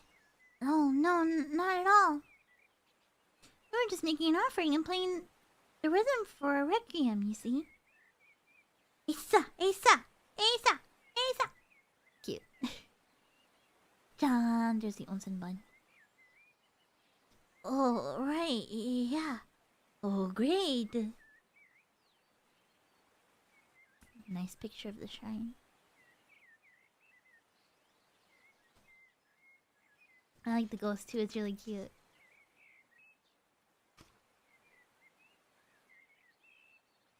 Oof. Sounds like you've got a case of astral projection there. Astral projection? Something that other has caused your soul to leave your body all on its own. You know, they say you jump out of your skin when you get real scared. Do you remember ever leaping up because something startled you? The train. Yeah, I did wake up and get off in a panic. Plus, I got off at the wrong station. I really like this pattern here. This like square pattern. Really good way to just like fill the empty space as the characters are talking. Because a lot of the time when you're writing comics, right? Like you don't need a background. Like you don't need a background in every panel to, you know, to like tell the story. Like even in these panels, it's obvious that they're sitting here. You don't need that kind of stuff, right? Like it's a nice use of like various patterns to keep it interesting. So it's really cool. Must be it. Your spirit got flustered and got off at the wrong place, probably causing your body to be left behind. But does that really happen? In that case, someone might have turned your body into the lost and found. I see. To the station then. There's the weird birds going off.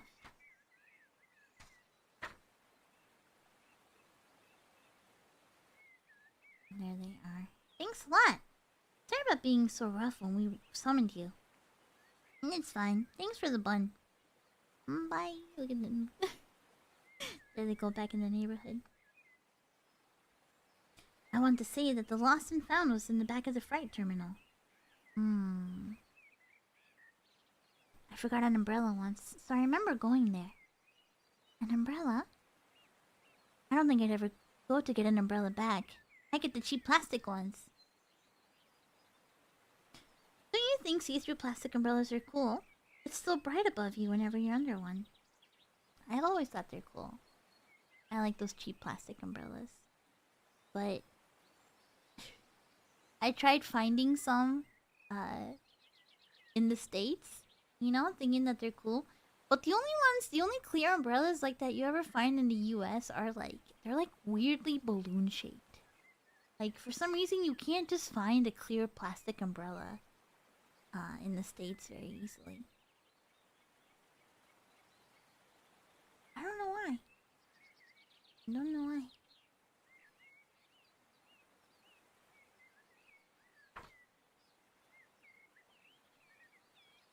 Oh, these shots are beautiful.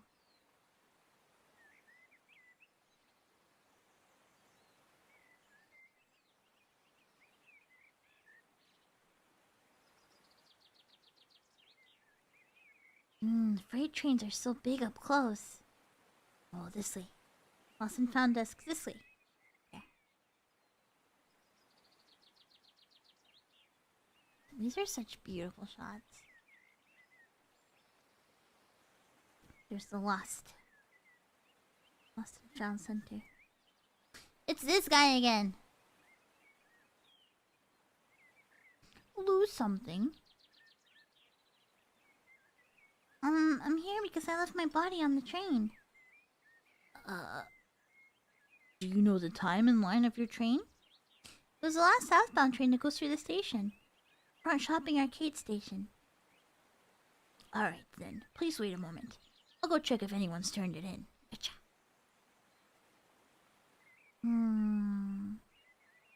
Chunk, chunk, chunk. They're wrestling through, looking through.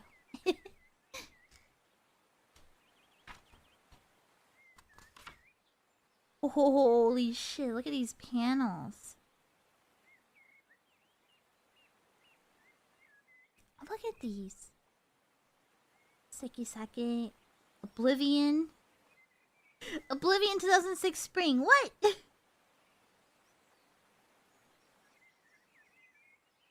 Some toys.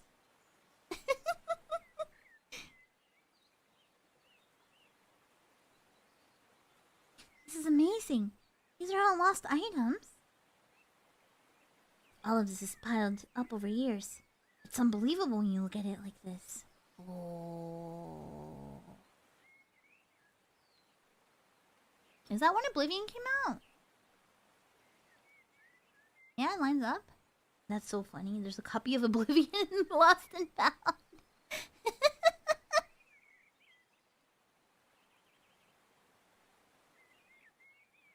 Feels like there's everything here, from items you wouldn't mind losing, like plastic umbrellas, to irreplaceable treasures. The jumbled timeline of items that has been forgotten entirely, right next to items whose owners must still be frantically searching for. Oh, I love this panel. The way that the lines, like, start kind of twisting around. Thanks for waiting. Someone turned in the match. Ah!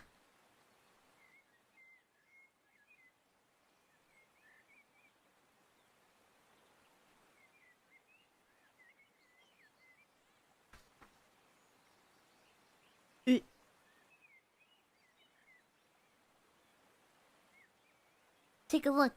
Is this it? That thing looks terrifying.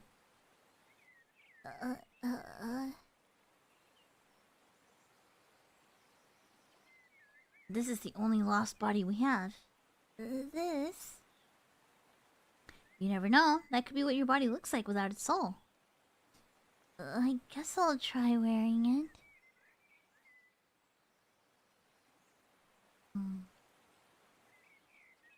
Squish, squish, squish. Zip. Whoa, whoa, whoa, whoa, whoa, whoa. I feel so silly making these sound effects. What do you think? Looks good to me. Hard to say, but it does feel right. Okay.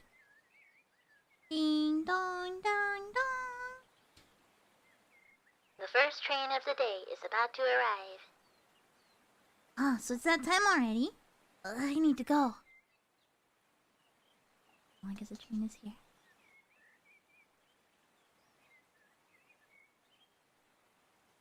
Thanks for all your help. No biggie. Stay well. Yeah, you too, Leonard.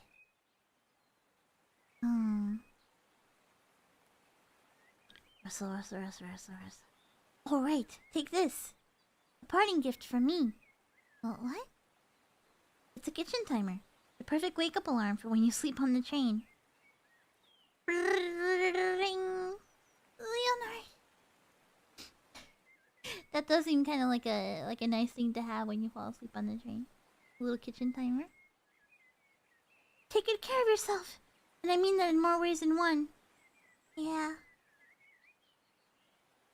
Goodbye. This is so cute. And that's how I got my body back, and I was able to go home.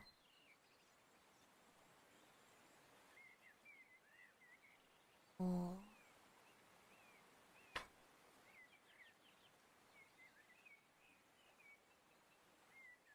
A few days passed after that. Ching, ching, ching, ching, ching, ching. Nothing else in particular happened. It was basically like a dream I had while napping. At the same time, it also felt like the smallest thing might send me into another strange world while I was on the train.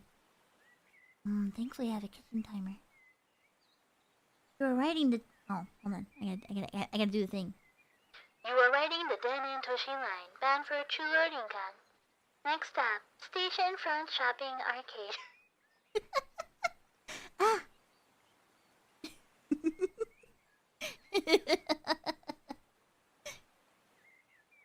Oh. Oh, I really like this panel with like the smudgy pencil. This is really nice. You can really see the difference here between these two panels. It's really cool. Well, it's not like I'm getting off here. The doors are now closing. Zoom. The end. This is nice. I like this. This had a very like spirited away kind of feeling. You know what I mean? This felt very like similar to something like Spirited Away.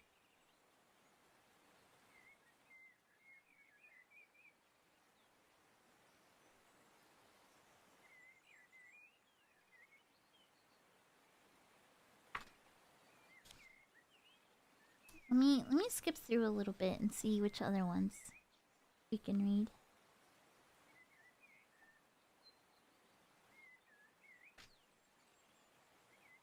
Oh, this one looks like it's gonna be pretty cute. Oh, the art on this one looks really cute. Okay, we might read this one. Oh, and then this one's mostly like watercolor and pencil. And this is pretty short. Well, a lot of the next ones are pretty short, actually.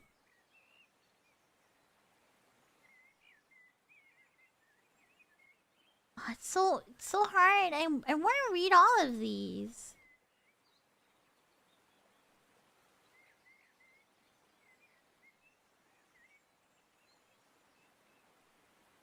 I really want to read all of these.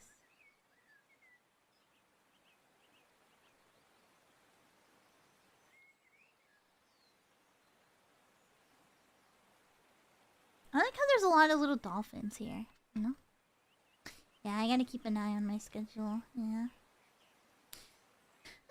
Alright, I think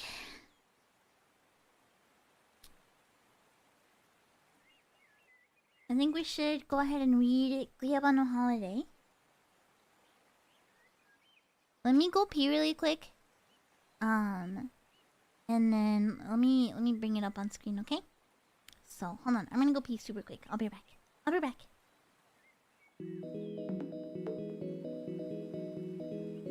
Don't forget to sign up for the giveaway!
Okay, I'm back. I'm just figuring out how to get this on screen. Hold on.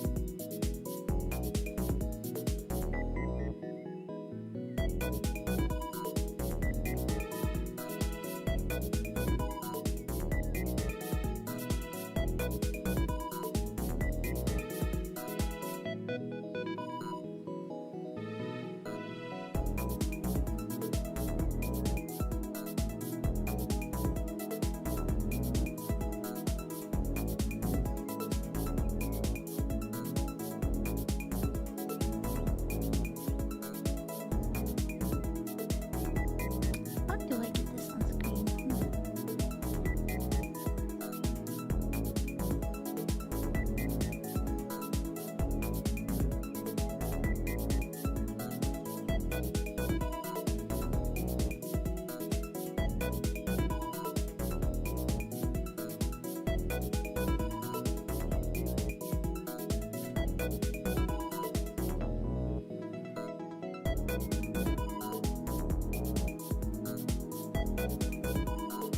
Unfortunately, this will be the end of the hand cam for now, so I'm sorry if sorry if you want to look at my hands. Sorry.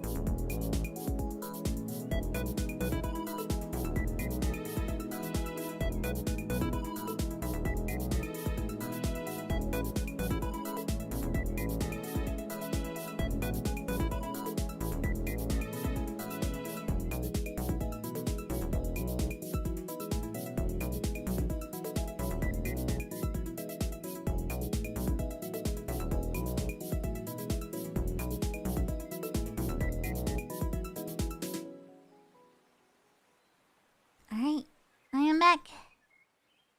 I'm back.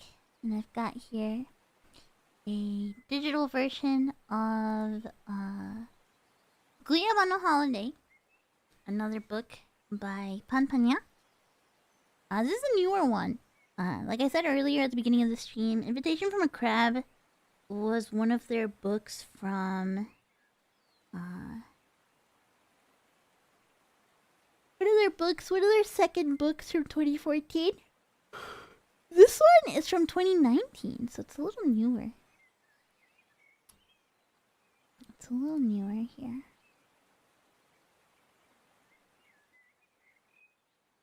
Hold on, I didn't really think this through. Hold on.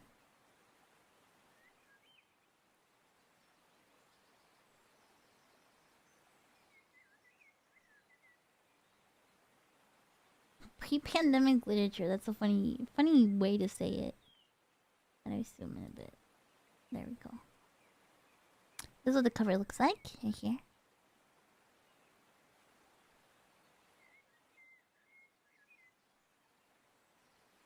Oh, it felt so nice reading it in person though.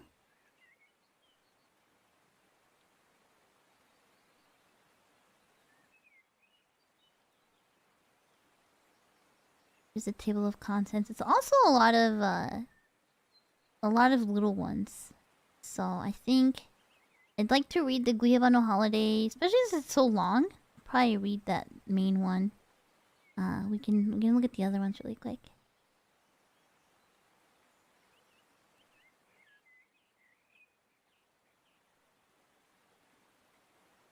But this is, look at how clear this is though. So we can read it really nicely.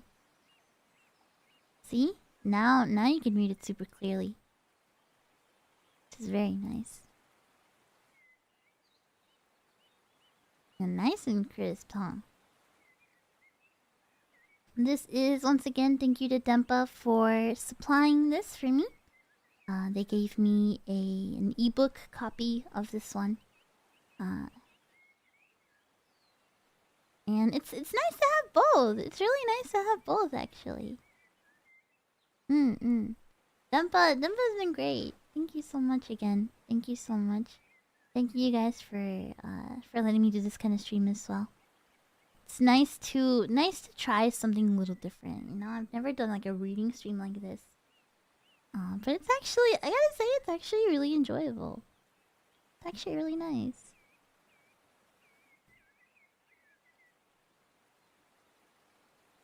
It's nice to just kind of have this like slower time with you guys, you know? Definitely gonna read more of their works. Thanks, this good stuff. Narrator, this seems so up your alley too. This seems very up your alley. Something that I really liked so far is that it feels like in all of these the backgrounds are the main character. You know what I mean? Like the settings, the backgrounds have kind of been the main characters in these. And the characters themselves are just kind of like they're characters too, but like they're so simple compared to the backgrounds.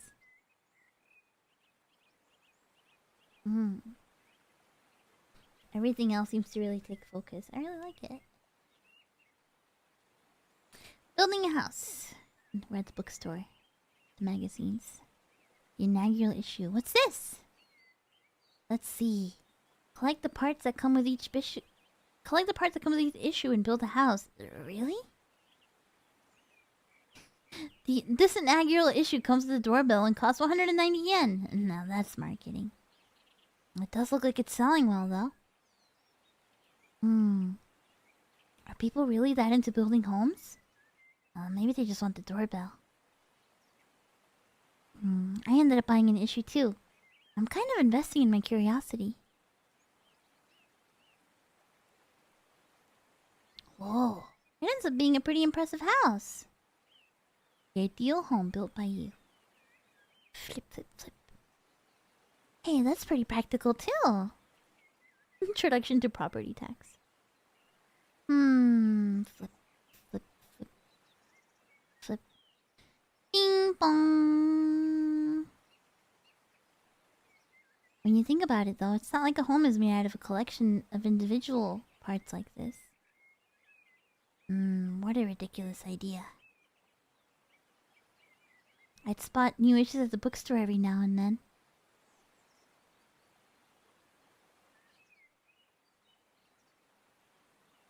This week's part. Faucet bathroom use. One time it was a faucet. Another time, sliding door handle. So it practically comes with junk some weeks. Yet another time, this week's part. Front door! What? Sometimes it came with something huge. This is cute. This week's part. Air conditioning duct. B. This week's part. Insulation for Japanese homes. A lot of times it came with parts that an amateur wouldn't know what to do with. Still, it's not like I was rushing to check every issue. I often didn't notice it. So it took a good while for me to realize that I'd stopped seeing new issues at some point. Ka-ching, ka-ching. Around a year later. Ka-ching, ka-ching, ka-ching. Oh! It's at home! Wow. People really made them. When I paid attention, I found identical houses scattered here and there. Oh, and that one too! Whoa. Ka-ching, ka-ching. Why do I feel so happy? In any case, ever since that day, I began taking quiet pleasure in looking out the train window and finding those houses. Oh! Oh, that was cute! That was really cute. I would do it. I would build my house like that. I would do it. I don't know about you guys. That was really cute.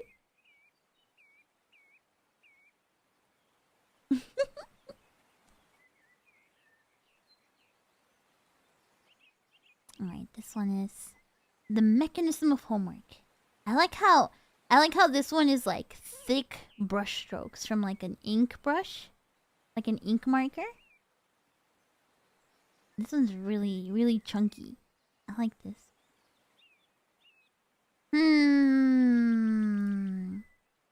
Are you having trouble with homework? Problem? Are you having trouble with the homework problem? No. It's more basic than that. I just don't feel like doing it. What? Whether it's independent study, math drills, kanji transcription, or book reports? No matter how long summer break is, I won't have time to do it all properly. I was trying to think of some way to kill two birds with one stone. What was it? So then, kind of like how some vending machines sell both hot and cold drinks at the same time. They use the exhaust created from refrigeration for heating, resulting in energy savings. It's known as a heat pump. I didn't know this! I didn't know that's how it worked. Interesting. I did not know that's how those worked. What I'm trying to say is that if you're dealing with two opposites, you can harness negative energy created when bringing one of them into reality to help you with the other. Aha! So in other words, when you get tired of doing math drills, transcribe kanji as a change of pace. Isn't that really basic? I was expecting a secret trick or something. I like how the shirt says fish. Well, you expected wrong. Well, how about... When a hybrid car runs on gasoline, it harnesses revolutions in order to generate electricity. As for your basis... A hybrid, huh? Fusion, combination... Oh! That's it! Oh, what is that? Oh! This is my blueprint for the fully automatic homework doer. Your what? How is this a hybrid solution? Good question. I made the development of this the theme of my independent study. In other words, making this into something practical is all I need to do to handle the rest of my homework at the same time. Ah, how thoughtful. But can you really make a machine like that?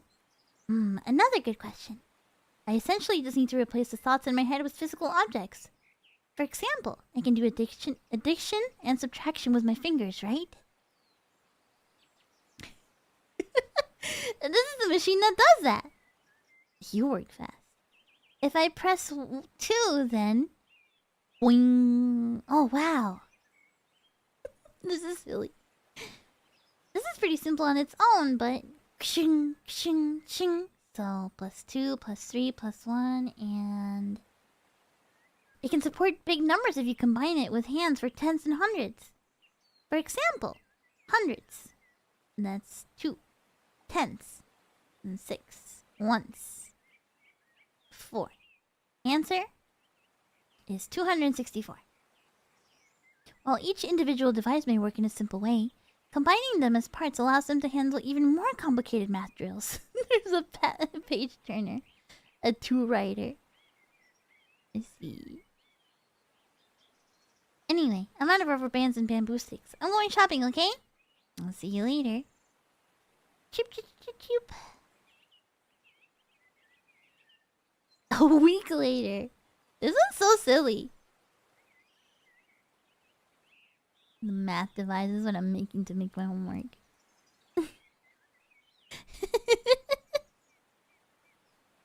This is really cute so far. Mechanical computer. This is like I really like this one because it's got like just like the thick lines, and just seeing this little contraption is really cute. It's gotten to be pretty big, huh? It's at least able to write out an answer to a formula you give it. So it's done.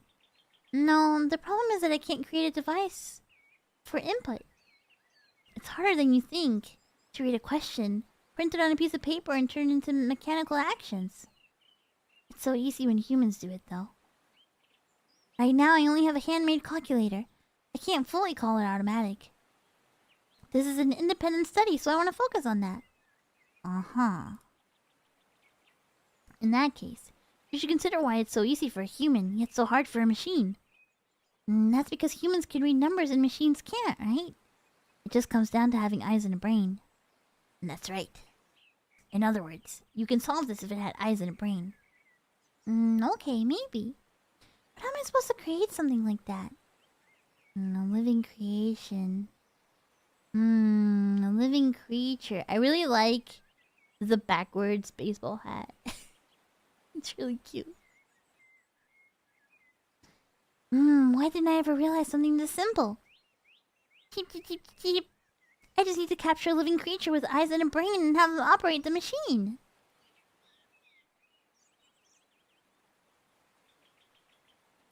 Trap. This would get a lot of you. A lot of you would get got by this.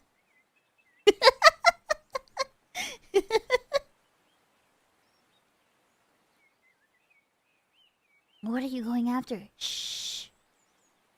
A gray parrot? While gray parrots are related to cockatoos and true parrots, they are known for being exceptionally intelligent. It is even said that their brains are equivalent to those of 5-year-old human children. We could consider them specially suitable for teaching the kinds of simple operations discussed here. Also, they are known for their extreme curiosity as well as their lack of caution, resulting in them being a relatively simple species to catch using simple traps despite their intelligence. Now! Ah! You did it! Ta-da! Sorry, but you're gonna help me for a summer. Home. I thought it'd be a long and drawn-out training process, but... Oh, that's right! The gray parrot digested it all faster than I imagined. Clack, clack, clack, clack, clack. I knew this, but 5-year-olds are pretty smart, huh? Defeating my math drill seems only like a matter of time. Maybe I should improve the buttons to make them easier for gray parrots to press. But I unknowingly made a miscalculation. All done.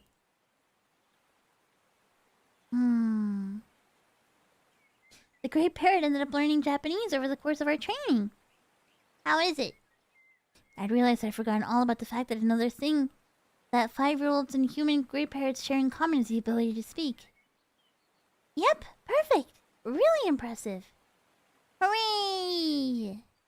Let's try some real-world drills tomorrow. Still, that did make it easier for us to understand each other. It didn't seem to me like it would be a problem, but... that night... Pew, pew, pew, pew, pew, pew, pew, pew.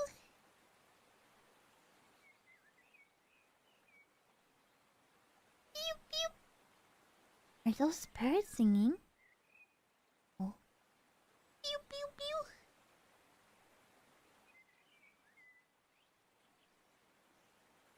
Huh?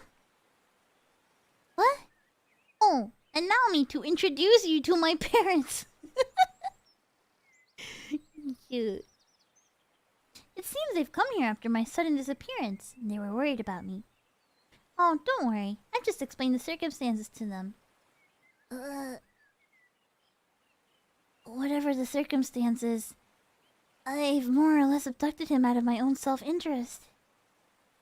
Pew, pew, pew, pew, pew.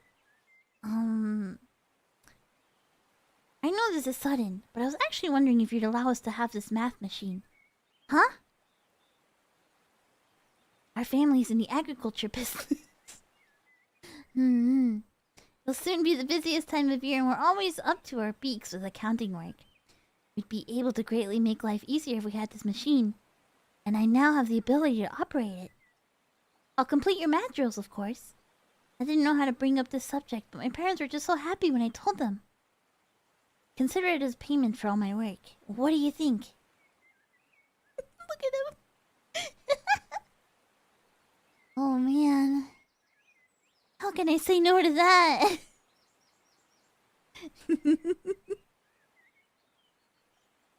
Shing jabuk, shing jabun, shing jabun. Pew pew pew. Wow. Complete. Well, thanks for all the help. Likewise. Well, I'll be off now. There they go, carrying it. I couldn't believe how well he could operate that machine. I'm sure he'll keep on showing how talented he is at home. Was it really okay to give it to them like that? I'm just reaping what I sowed. Research doesn't always go the way you want it to. And at the very least, I did finish my math drills. But your independent study is back to square one. Isn't there something you're forgetting? I still have kanji transcription and book reports left to do. I'll be making an automatic kanji transcriber and an automatic book reporter. It's not a problem that way, right? Sorry for doubting you. I already have an idea. We'll use the fact that bugs are attracted to light. Whatever the case, making summer break homework into something fun is quite the struggle. That was cute. That was really cute. I like that one.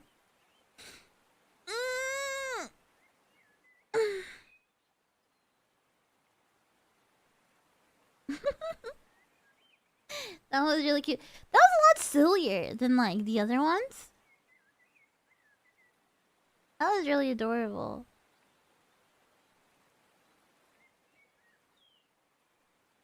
I like that one a lot.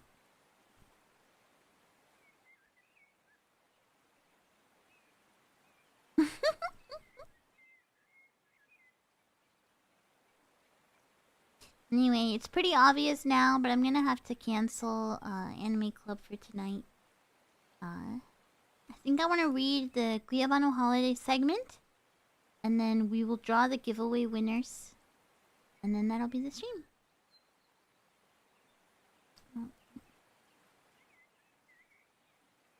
Oh, look at these drawings, though. Oh, these are cute. I really like the ink work in this one. Oh, look at this hatching, too. It was like a kotatsu school where everybody's in a kotatsu. Come on, which page is Guabano Holiday? Starts in... Is that 2022? No. Fuck, I don't remember how to read Roman numerals anymore. I don't remember how to read Roman numerals anymore. What does the L stand for? Dr. Avocado, thank you! Thank you so much! I need a gray parrot to translate. Oh, L is 50? Ah, okay, so that's 62. Okay.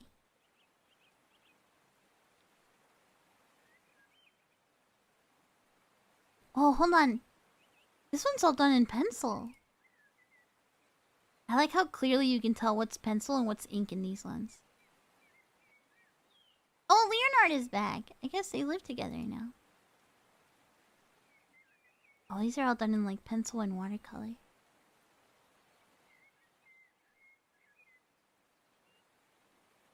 Oh. Well, these are really nice.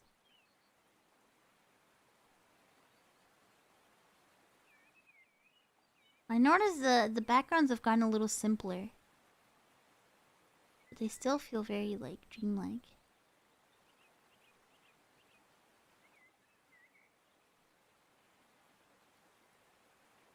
And here's Guabano Holiday. What's a Jollibee? Guabano, it's a Filipino thing, right?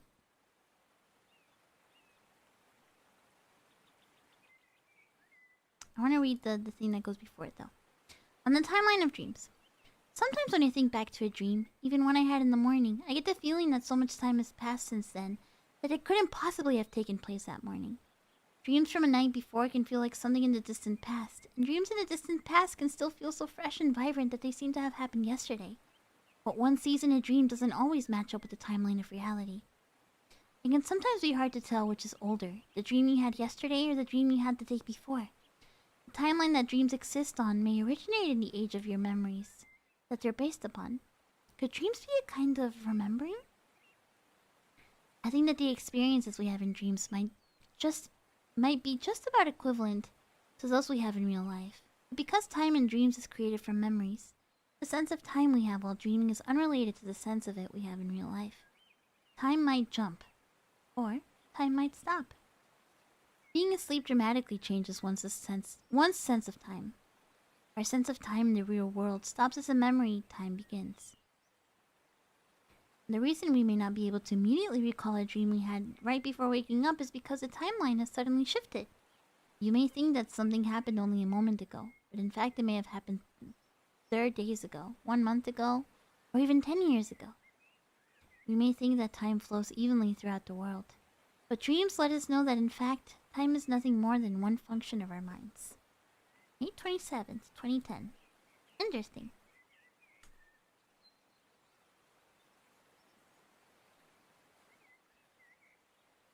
Alright, looks like Guabano Holiday is pretty long. So, we'll go ahead and read that one. At least read as much as we can. Here's Guabano Holiday. The title of the whole manga, so I assume this one's the main one. Guabano Holiday, Part 1. Are you familiar with the fruit known as the guyabano? Well, even I had never seen nor heard of them until one day. It happened about 3 years ago.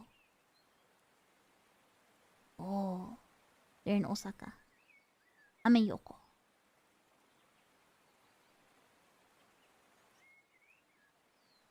There's a place in Tokyo's Ueno district called Ameyoko. Oh, never mind. I guess not. That's full of international food stores. They sell strange canned juices that come from countries in Southeast Asia. I made a habit of buying whatever happened to catch my eye each time I passed there. Which one? Doesn't always go well, of course, but that's part of the fun. Starfruit juice is intense, but I'm not giving up. Guyabano? Is that different from guava? Oh no, there's guava right next to it. They're nothing alike. Has this always been here? Okay, I'll go with this today. That'll be 150 yen. There they are at the department store walking around outside. It wasn't like any fruit I'd ever tasted before, but still easy to enjoy. All my preparation for a strong, pointed flavor meant I was left shocked, but in a good way. Blab. Out of nowhere, I'd been enchanted by this guyabano. Back at home, on the internet. Guyabano, a fruit in the Annona genus and originally from the Americas that seems to be regularly eaten in countries of Southeast Asia, such as the Philippines. The canned juice is from the Philippines as well. Weak to cold temperatures, it is said to be grown in a tiny portion of Japan, such as in Okinawa and the Ogasawaras. But their existence seems to be very niche. If you are curious, the name guyabano comes from Tagalog, while in English it is known as a soursop. And in Japanese it is the togeban reishi. Oh, soursop. It's really sweet.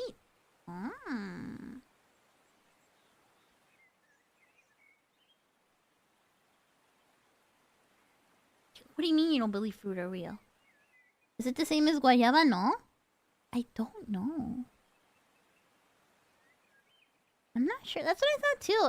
I kept thinking this was Guabano Holiday, but it's Guyabano, so I don't know.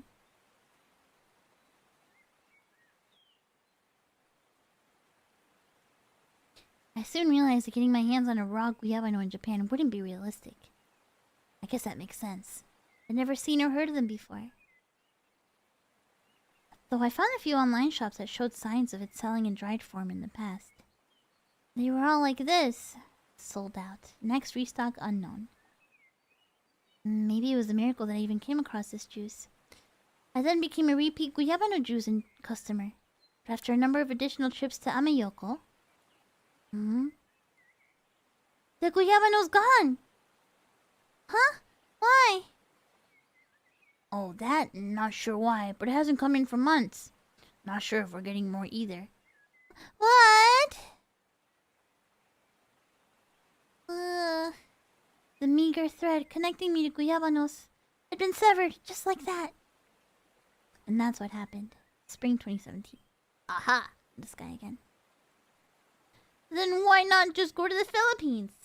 What? Well, that would work.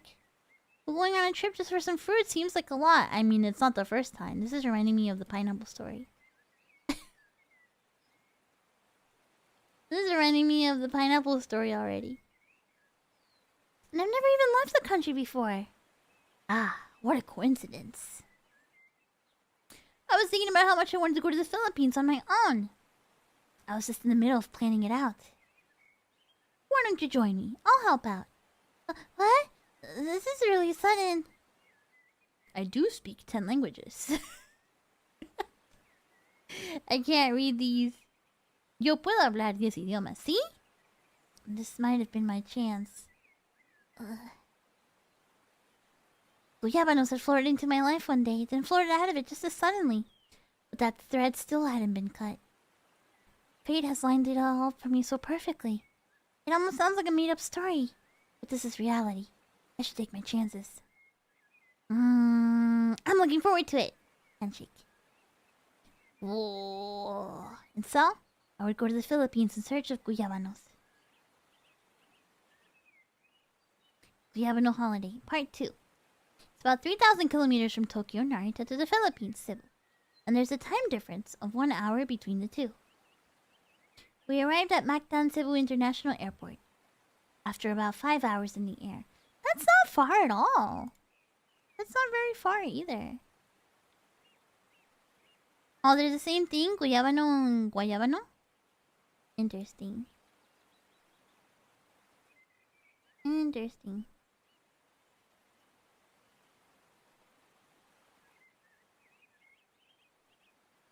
Ew, it's so humid. Man, the Philippines is already midsummer weather. Zoom, zoom. You can really smell that soapy air freshener. It's almost like I'm in a bath. We took a taxi to our lodgings. We might have gained an hour, but it's already dark out. Zoom. There's a lot of low-pressure sodium lamps on the street, huh?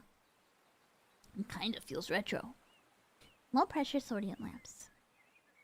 Lighting apparatuses that use electrical discharges from sodium vapor. They emit an orange light and are often used to light the inside of tunnels. In recent years, high-pressure sodium lamps with higher color rendering are primarily used, so you don't see as many of these in Japan these days. Oh! Is that a fruit stand? John's fruit stand. I wonder if they sell guyabanos. Broom. Let's look for some tomorrow. At their hotel. It's morning time. I like this shot a lot. I like this panel a lot. Breakfast would be buffet style every day during our trip. No guyabanos, huh? I guess that's no surprise. I didn't know what was what when it came to Filipino food, so I followed my gut. There's dalandan juice, obscenely sweet. Some kind of fish, species unknown, coconut flavoring. Garlic rice made with indica rice, that sounds good. Pork pie, really tender and chewy. Bacon, tastes good, big and crunchy. Noodle soup, just chicken and vegetables inside. Oh, this is making me hungry. Oh. Is dalandan juice good? In the buffet's fruit corner were papayas, pineapples, bananas, watermelons, and a mix of them all in syrup. No guyabanos, unfortunately. Juices offered were mango and dalandan. This is also my first time hearing the term dalandan, as it seems to be a citrus fruit grown in the Philippines. Its juice was super sweet, and I couldn't figure out what it must taste like as a fruit. There seemed to be a lot of dishes that used coconut oil, and the overall flavoring gave me the feeling that I really was in a different country. Even the coffee had coconut oil in it. Pretty addictive. We headed to Cebu City Center by taxi. Vroom. The island of Cebu is home to mangoes and many other tropical fruits. I'm sure we'll be able to find guyabanos if we go to its center. I see. I can't wait. Oh, here's a little map of the Philippines.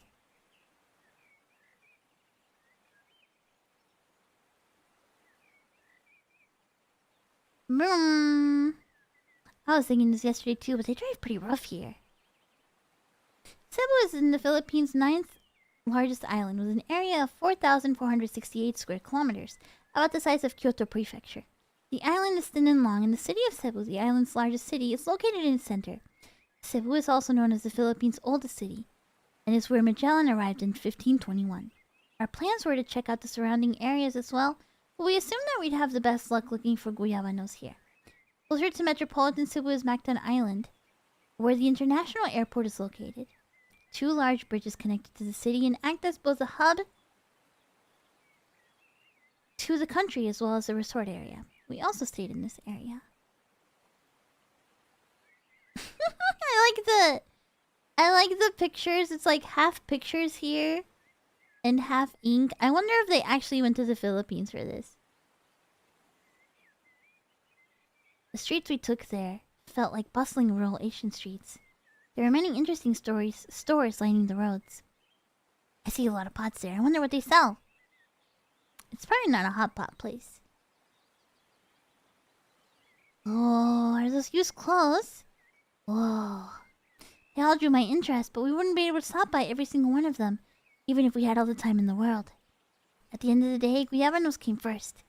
I stood firm against my desire to change plans and simply watched them out of the car window, eyes the size of platters. Oh, there's a Jollibee! This junk shop.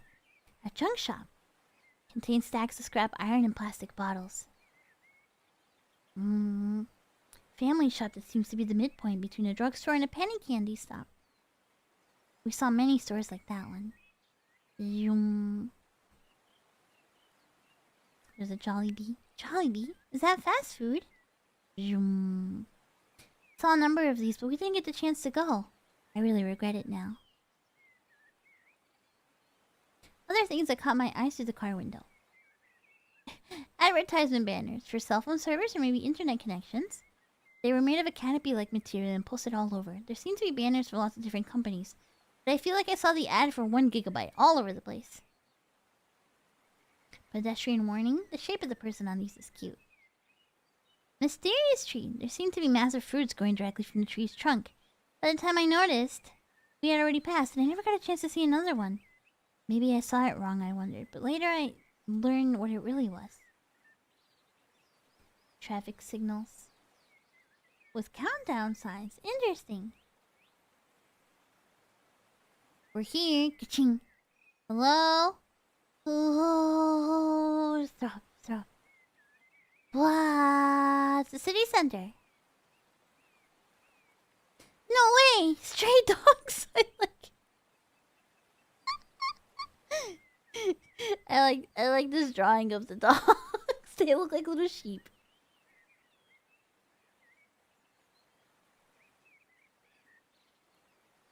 Ah! We're in dangerous territory! It hates dogs. They look quite different from Japanese dogs. Blood, blep, blep. So the feeling of an animal gives off can change as much just based on where they live. This is a mental image. The existence of dogs seems to be treated completely different in the Philippines as compared to Japan. I saw many stray dogs on the sides of Cebu streets. Maybe some of them were pets. They were all thin and scraggly, didn't bark, and looked oddly pathetic. The people there didn't show lots of affection for them either. And the dogs themselves had a reserved attitude that seemed to show they learned how to live on the margins of human society. I'm bad with dogs, so at first the idea of a city with streets full of wandering strays was pure terror. But I soon learned there was nothing to fear. Okay. Guyabanos. Fort San Pedro. Seems like this carbon market is a big food market. There should be guyabanos here. That area is in downtown Cebu. They say it's not very safe there. It may be midday, but it might be dangerous for an experienced child to wander in there. Let's check safer areas for now. We'll go as a last resort. I see. Treating me like a child again. But you are a child. Would we really be able to find guyabanos? Oh, I like these little collections of doodles. And collections of drawings. You think this is a real story? You think? I think this is a real story. This seems like it would be a real story.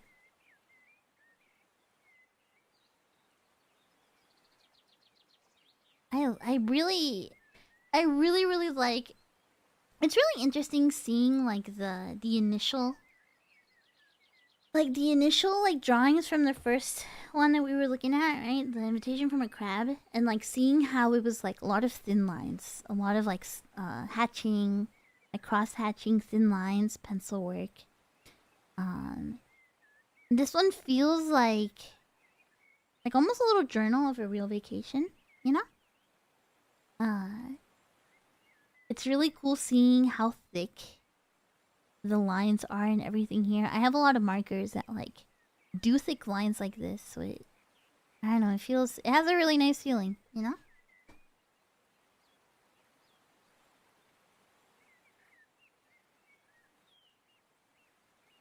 Oh, hi, Whiffy! I hadn't even been looking at my chat that much. Feels rooted in real life experience. You feel like I'm back there. Yeah, you've been there? Yeah, does this feel very accurate to it? I know we have a lot of Filipino tabemonos, so I wonder if this feels like nostalgic for some of you guys, you know? Yeah, it's very accurate. Oh, that makes me happy. That makes me happy. They're at a 7-Eleven! It's a 7-Eleven! It's kind of a relief to see a familiar store in another country. Why don't we go in? The inside of the store was very close to a Japanese one, aside from the slightly narrow aisles. Are these self-serve drink machines? It's a big gulp! I guess they don't have them in Japan, huh? They don't have big gulps in Japan, probably. 7-Elevens in Cebu sold soft drinks in paper cups. You pour whatever soft drinks you want into one of the paper cups attached to the machine, then pay for it at the register. The prices were reasonable and it seemed like a good system to me. But you pay for the cups first when you buy self-serve coffee in Japan, so I got a little confused by everything being in the reverse order. I wonder if there's some kind of reason for the systems to be different in different countries. Here's some other things I bought. Mitsubishi Uni ballpoint pens. A 3-pen set. The ink is strange pastel colors. Seeing Japanese-made products that you can't buy in Japan got me excited, and I couldn't stop myself from buying them. Nissan Cup Noodles Seafood. Unlike Japan, these are made with acrylic cups and aluminum tops. Interesting. Acrylic cups. The taste was somewhat different from the ones in Japan. The crab drawing is cute. Nestle Bear brand full cream milk. A rich milk beverage, almost like fresh cream. Sweet and good. I want to drink this again. Nestle's Fox's Candy. Food favorite drops. I wonder if these are popular in the Philippines. I bought them because I happened to notice them. Pretty tasty. This makes me want to, like, journal, like, my next trip like this, you know? It makes me want to just, like, draw. Like, kind of just like a trip journal like this. Yeah, it feels like a little travel log, you know?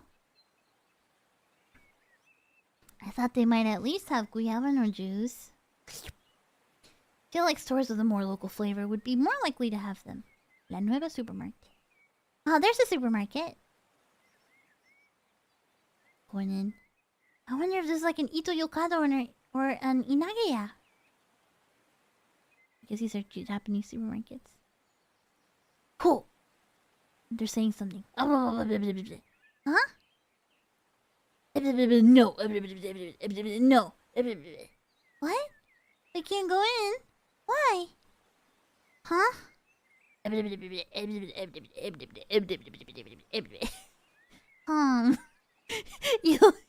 You like my voice? you like my voicing? It seems like you can't bring bags inside. Oh, really?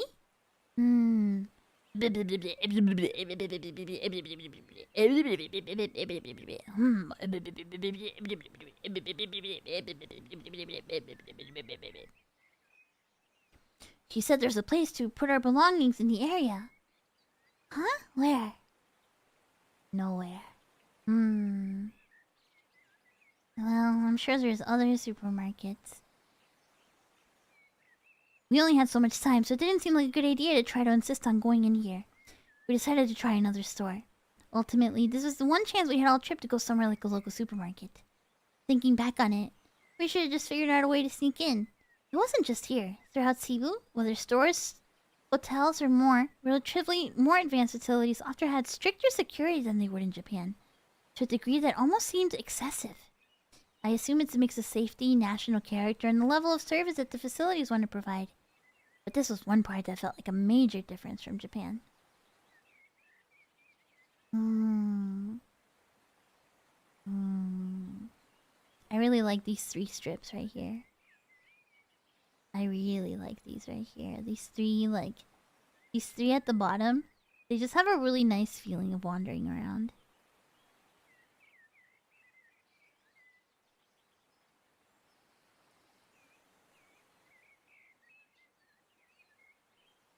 I know it's a little silly, but I really, really like this, like, palm tree panel in specific. I think it just, like, it looks so realistic, even though it's so simple.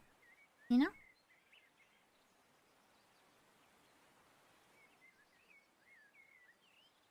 What should we do if we don't find one?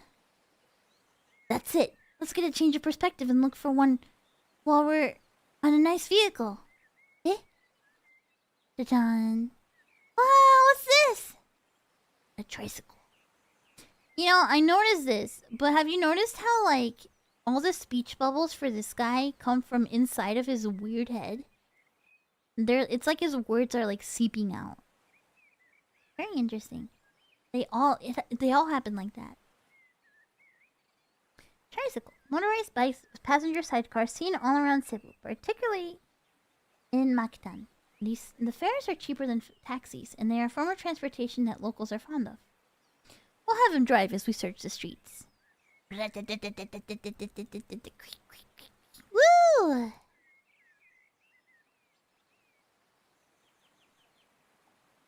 Oh, I'm getting so hungry, you guys. My stomach is rumbling. My stomach is grumbling.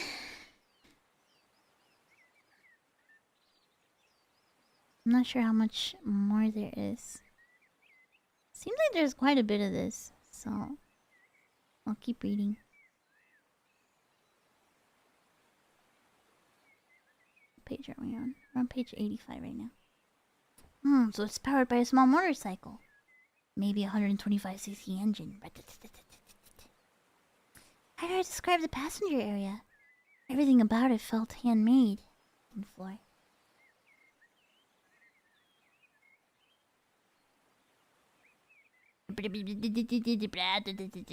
There's so many! I saw countless tricycles on the street, but each seemed to be made in a slightly different way. They all had certain tricycle parts in common that each seemed to use their own customized manner, I suppose. Some looked like scrap wood that had been joined together. I never got tired of seeing new ones. I wonder if there are specialists who convert motorcycles into tricycles.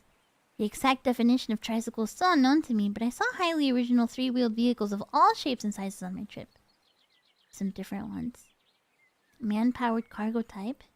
Front, not rear loader. Cool but falling apart. No clue if it's still in use. Man-powered type, compact and stylish. Cargo type used for carrying lumber and long objects. This makes me want to go to the Philippines.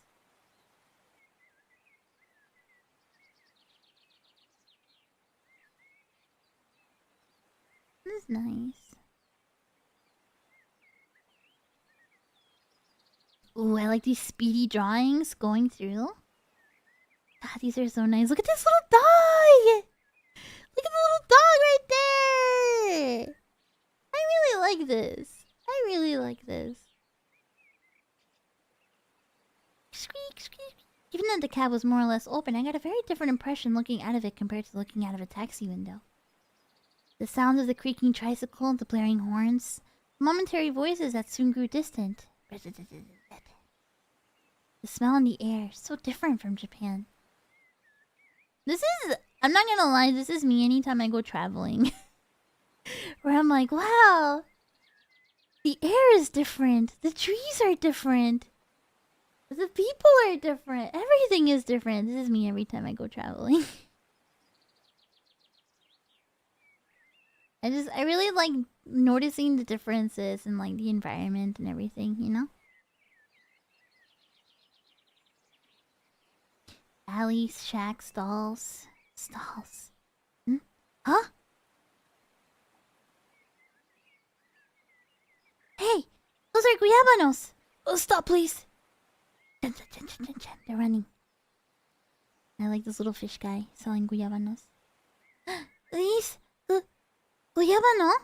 Guyabano. How much? 60 pesos. Sold! Okay.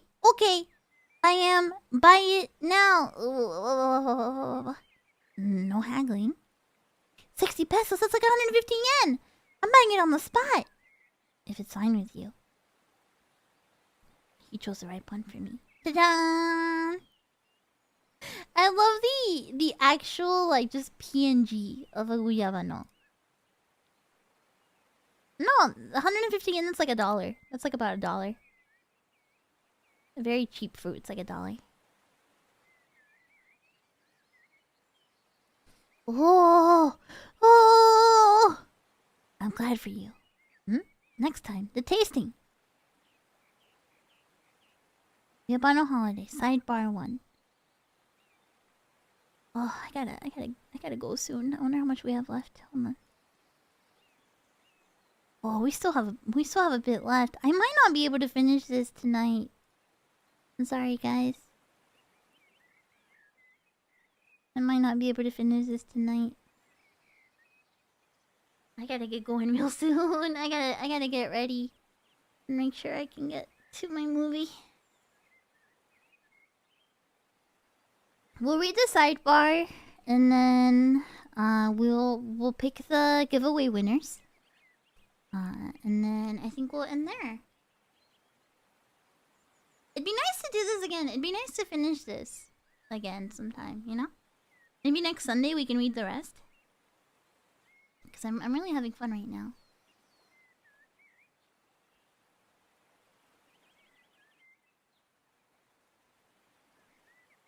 Where was I?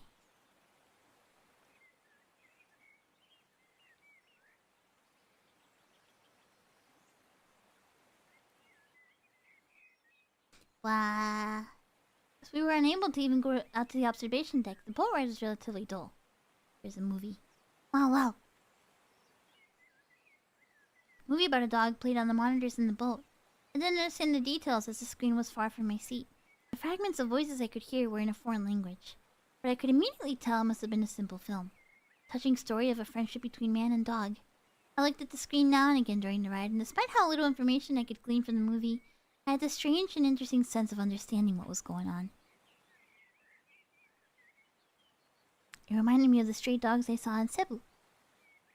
Seeing this idealized depiction of the relationship between man and dog put the position and appearance of dogs in this country into even starker contrast. The film seemed to depict an almost perfect, even inspirational story compared to how dogs really lived here. But I also recognized that this was my perspective as a foreigner. Maybe both of these extremes existed in daily life here, I wondered. It's dogs. I doubt I'd think twice if I saw this in Japan. Suddenly remember how tight the security was in contrast to how unsafe areas could be. The two seemed to overlap. Maybe they balance each other out. It's one of the times I felt most like I was in a foreign land. Things I saw in Bohol. Guyabano ice cream. Saw this in a store called Buzz. While the flavor didn't stand out, I was happy to find this as I didn't see any other processed foods that use guyabano. Oddly shaped slide. I only saw this for a moment out of a car window, but I was riveted. Keychain of Tarsier on a bike. They of course can't do tricks like this in real life. I was amused at how little sense it made, so I bought one. That's very cute.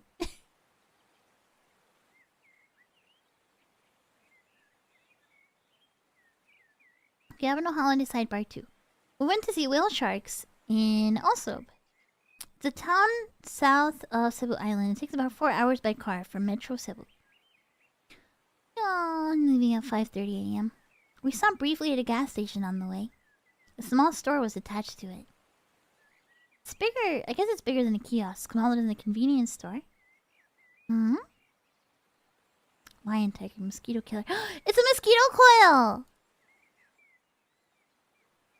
It's a mosquito coil! I love these. You don't see these in the States, but I see them a lot in like Asian stuff, and I grew up with these in Mexico. I love these. These are super, super, super nostalgic for me. Because every summer, you know, like we'd have them in the house, and the smell of them is so nostalgic for me. Are those Japanese mosquito coils? Lion tiger. These are the same brand that my grandma used to have at her house. I don't think they sell these in Japan anymore. I like how their shirts as kids. Reference material. Lion tiger. Japanese version. Can was 50. Now produced locally. Filipino version. Box of 10.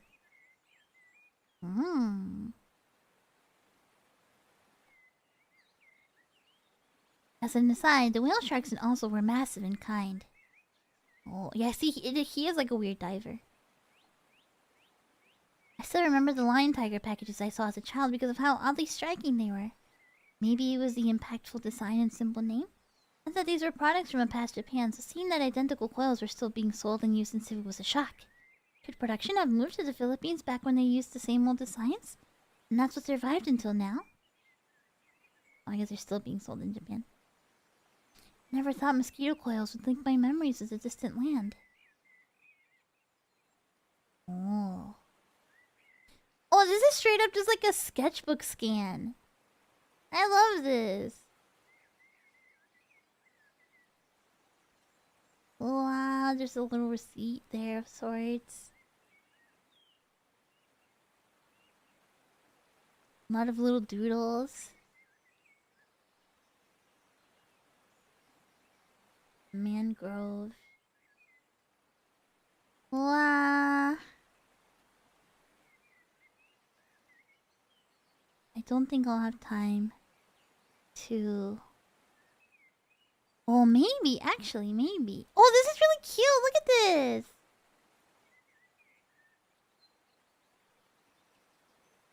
Look at this art. This is really cute.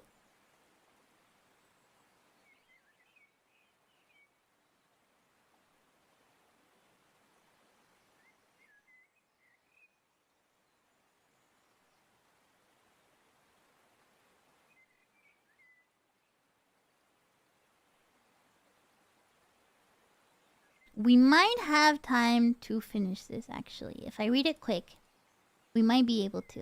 So I'm gonna do my best to read it really quick. Guabano Holiday Part 4. Okay. Should we do this? Go ahead. Slurp. What does the skin feel like? Like a ripe avocado? Or maybe a little softer. Oh, it smells so good! It's all white on the inside. So the fruit is clustered. It's like a cream-filled brush growing inward. How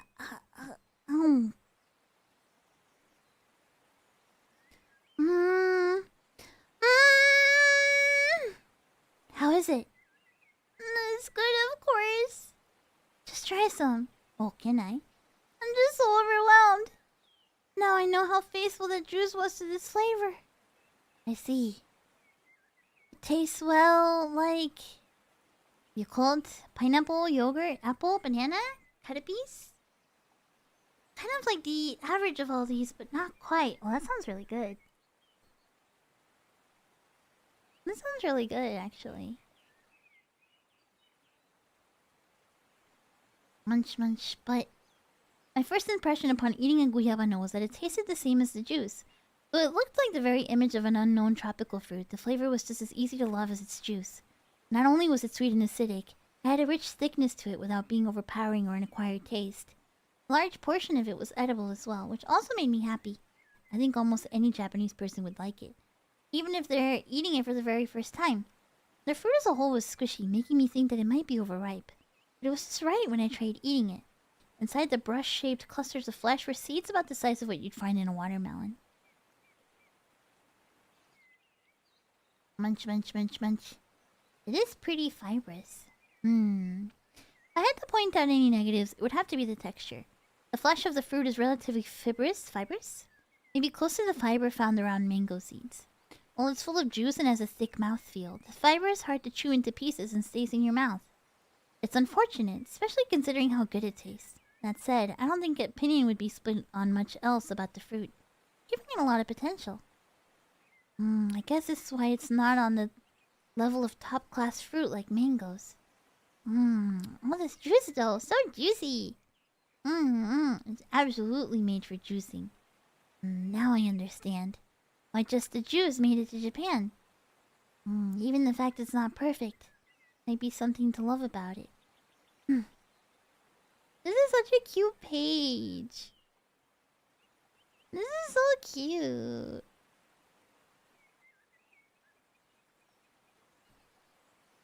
Do you want any more? Huh? Oh, I already had a taste. I'm still quite full from dinner. Came all the way to eat that, so go ahead and have your fill. Oh, we had the same dinner though. Oh, okay then. 15-centimeter diameter ball of juice and fiber really fills you up. Yet it doesn't keep well. Probably another reason they don't make it to Japan. It's perfectly ripe, so there's no guarantee I'll be able to eat it if I leave it some for tomorrow. Somehow managed to finish it. Wow! Not getting greedy and only buying one was the right choice. That was close. Why don't we go walk some of that off? Oh, I really like this panel. Oh, this is gorgeous. And the night scenes, like the sunset scenes of the Philippines. Oh, this is really nice.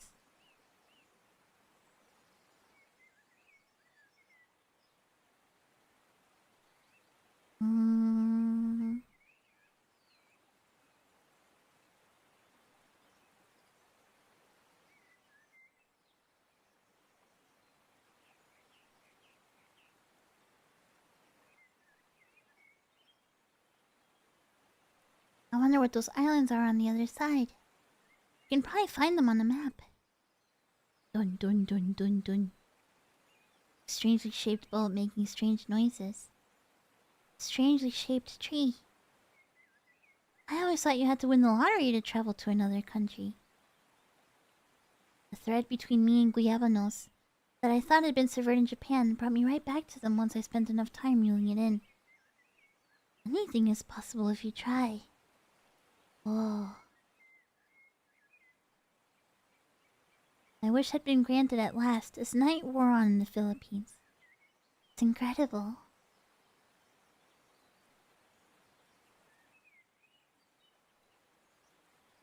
Now we have about 10 pages.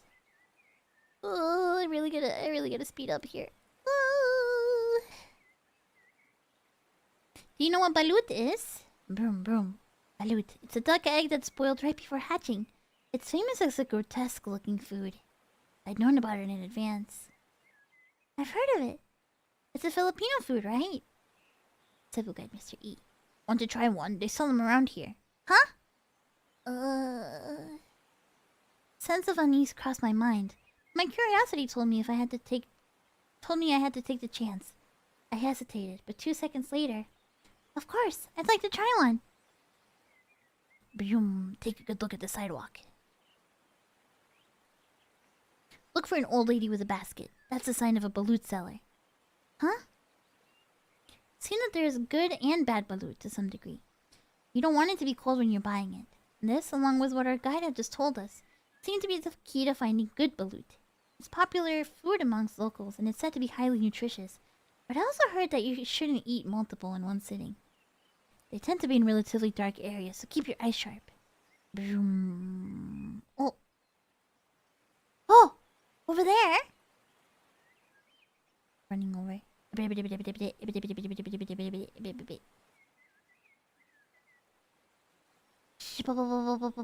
Also selling mangoes. So we managed to buy one. Hot and steamy. 20 pesos for one. Some salt. Grab a little pinch. You season it. Okay. I'll refrain. I should have asked for our guide for more details on how to eat this. Do I eat the same way that I eat a boiled egg? Ew, this is pretty, It's hard-boiled, but still juicy. Later learned that these juices taste good. More to waste. There's a lot of text here. Huh? It's super good! Really? It's like a boiled egg and the umami of the chicken meat have been naturally mixed together. Guess it's natural, huh? I see. Peel off the shelf as you would a boiled egg, then eat after simply seasoning it with the salt. Though its grotesque appearance might make you think it will taste acrid or raw, there's nothing at all that's hard to enjoy about its flavor. It had a juicy and sumptuous taste, like a rich and mellow boiled egg with chicken stock added. Compared to a boiled chicken egg, the whites were a little harder, with a silicone-ish texture. The yolk was also firm. I could see something resembling feathers and bones, but I didn't notice them in my mouth. As far as overall texture, it was closer to a boiled chicken egg than anything. The same logic behind the chicken and egg rice bowl. If you ever get the chance, I suggest trying one. Don't let the appearance keep you away. All done. Then again, maybe I just happened to eat a good one. I suggest you seek out an old lady holding a basket in the dark. Interesting. Alright, here's the last part of Guabano Holiday. I've never tried Balut. Have you guys had it? I'd be down to try it. You know?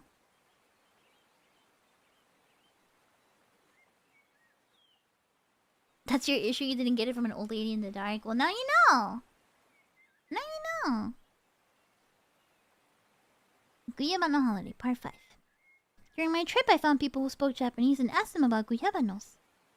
Guyabano, yes, my favorite! Testimony from Mr. M, our guide in Bohol. I drink its juice often. Guyabanos? I've never heard of it. Testimony from a young woman Japanese who acted as our whale shark guide in Oslab. Maybe they have him in Mindanao? Testimony from Mr. E, our guide in Cebu. We had a tree back at my family's home and ate them all the time. Tasty, aren't they? To summarize, Guyabanos seem to be treated there similar to the way we might treat persimmons or loquats in Japan. The people there are closely familiar with them, they aren't seen as the most elegant of fruits.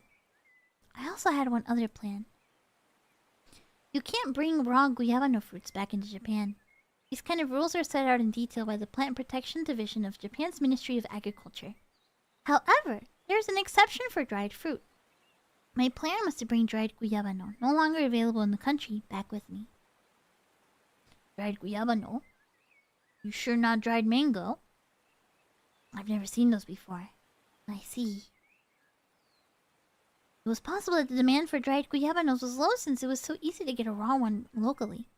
Considering that even major dried fruits like mangoes are primarily sold as presents and exports, the guyabano, little known to outsiders, could easily have had a weak presence in dried form. Sir, I'm reading. Do you mind? Hello? Cat? That's my cat. What are you doing? Bro! What are you doing? Do you mind? Bro, I'm reading, bro. Do you mind? He was fucking with a paper bag. Do you mind?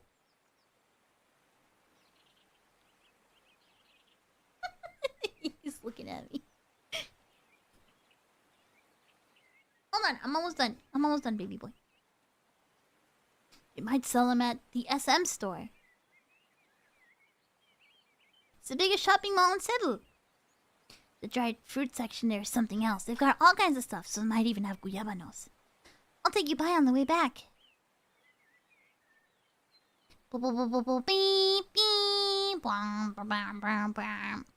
Looks like there's traffic because of an accident. Sheesh, we're not making any progress. There's no telling how many hours it'll be until we're back in Cebu. We might not have time to go by the SM store. Honk, honk. My return flight is tomorrow morning. This is my last chance, and yet... damn it. We don't have time to look around and shop at this point. Let's give up and go back to the hotel. No way. Everything's worked out for me so far. It'd be so frustrating to have to leave this place with regrets. If I just had 15, no, 10 minutes. Alright then. You do know what you want to buy, I suppose. What can you do, face? Good, they're still open. Whoa, the taxi stand is packed. They're about to close. It must be crowded with leaving customers. I'll stand in the taxi line. You run in and buy them. Gotcha! Inside, this is bad. This place is huge. I may have run off with confidence, but this would be my first time acting alone on this trip, which is to say my first time alone outside of Japan. Not only that, I had a time limit to get to my dried fruit stand. I was in no place to care about appearances. The SM store appeared to be a retail complex similar to an Aeon mall in Japan, making it too big to fully grasp in a short period of time. Excuse me? I want, dry guyabano. Huh? Oh, I guess those aren't well known. Dry fruit, please! Oh. Go down escalator 5 and ask someone there. What my cut told me, she said. Gracias! I need to remember the way back too. It'll be bad if I get lost. I need dry fruit! Looks like the English I know is somehow enough to get me by. Oh, there it is!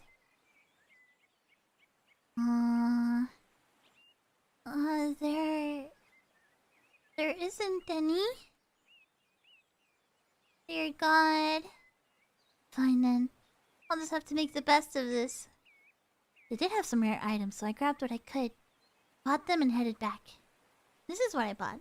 Some dried green mango. I guess a different type of mango. Dried mango. Dried jackfruit. And dried guava balls. Interesting. Oh, that's what the tree was before. It was jackfruit tree. Sorry for the trouble. It's too bad, but hopefully you'll do better. You do feel better since you tried. I made it to an area full of products sold as gifts, so there was a possibility that dried guyabanos were sold in another part of the store, given how big it was. Between my searching abilities and the lack of time, though, I gave up on looking any further. I ended up not finding any dried guyabano, but the experience of wandering around alone in search of guyabanos while powerless in a foreign land was a rare and valuable one. And while I didn't end up with what I went there for, what I returned was worthwhile on its own. I like this panel. It all went by in a flash. The trip as a whole almost felt like something out of a dream. Yes, a fruit seen in a dream. Oh. Maybe it made sense that I wouldn't be able to bring it back to reality with me. The next day, at the airport. Ta-da! Huh? Dried guyabano, export quality! Ah!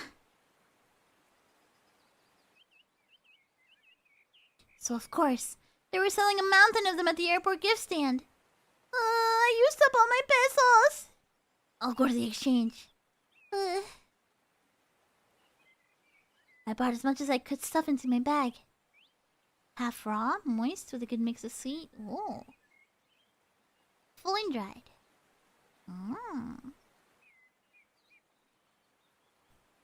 And so, that brought an end to my guyabano journey. I'm writing this journal as I eat dried guyabano, the fruit of my labor. The trip came about by a strange twist of fate. But the excitement of hunting for guyabanos as well as their taste is something I'll always remember. It also made me realize that the whole world is full of countless mysteries.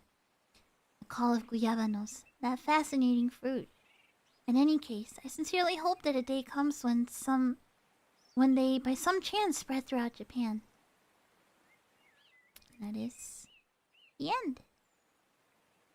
The end of Guabano Holiday. Alright, and that means the giveaway is officially closed.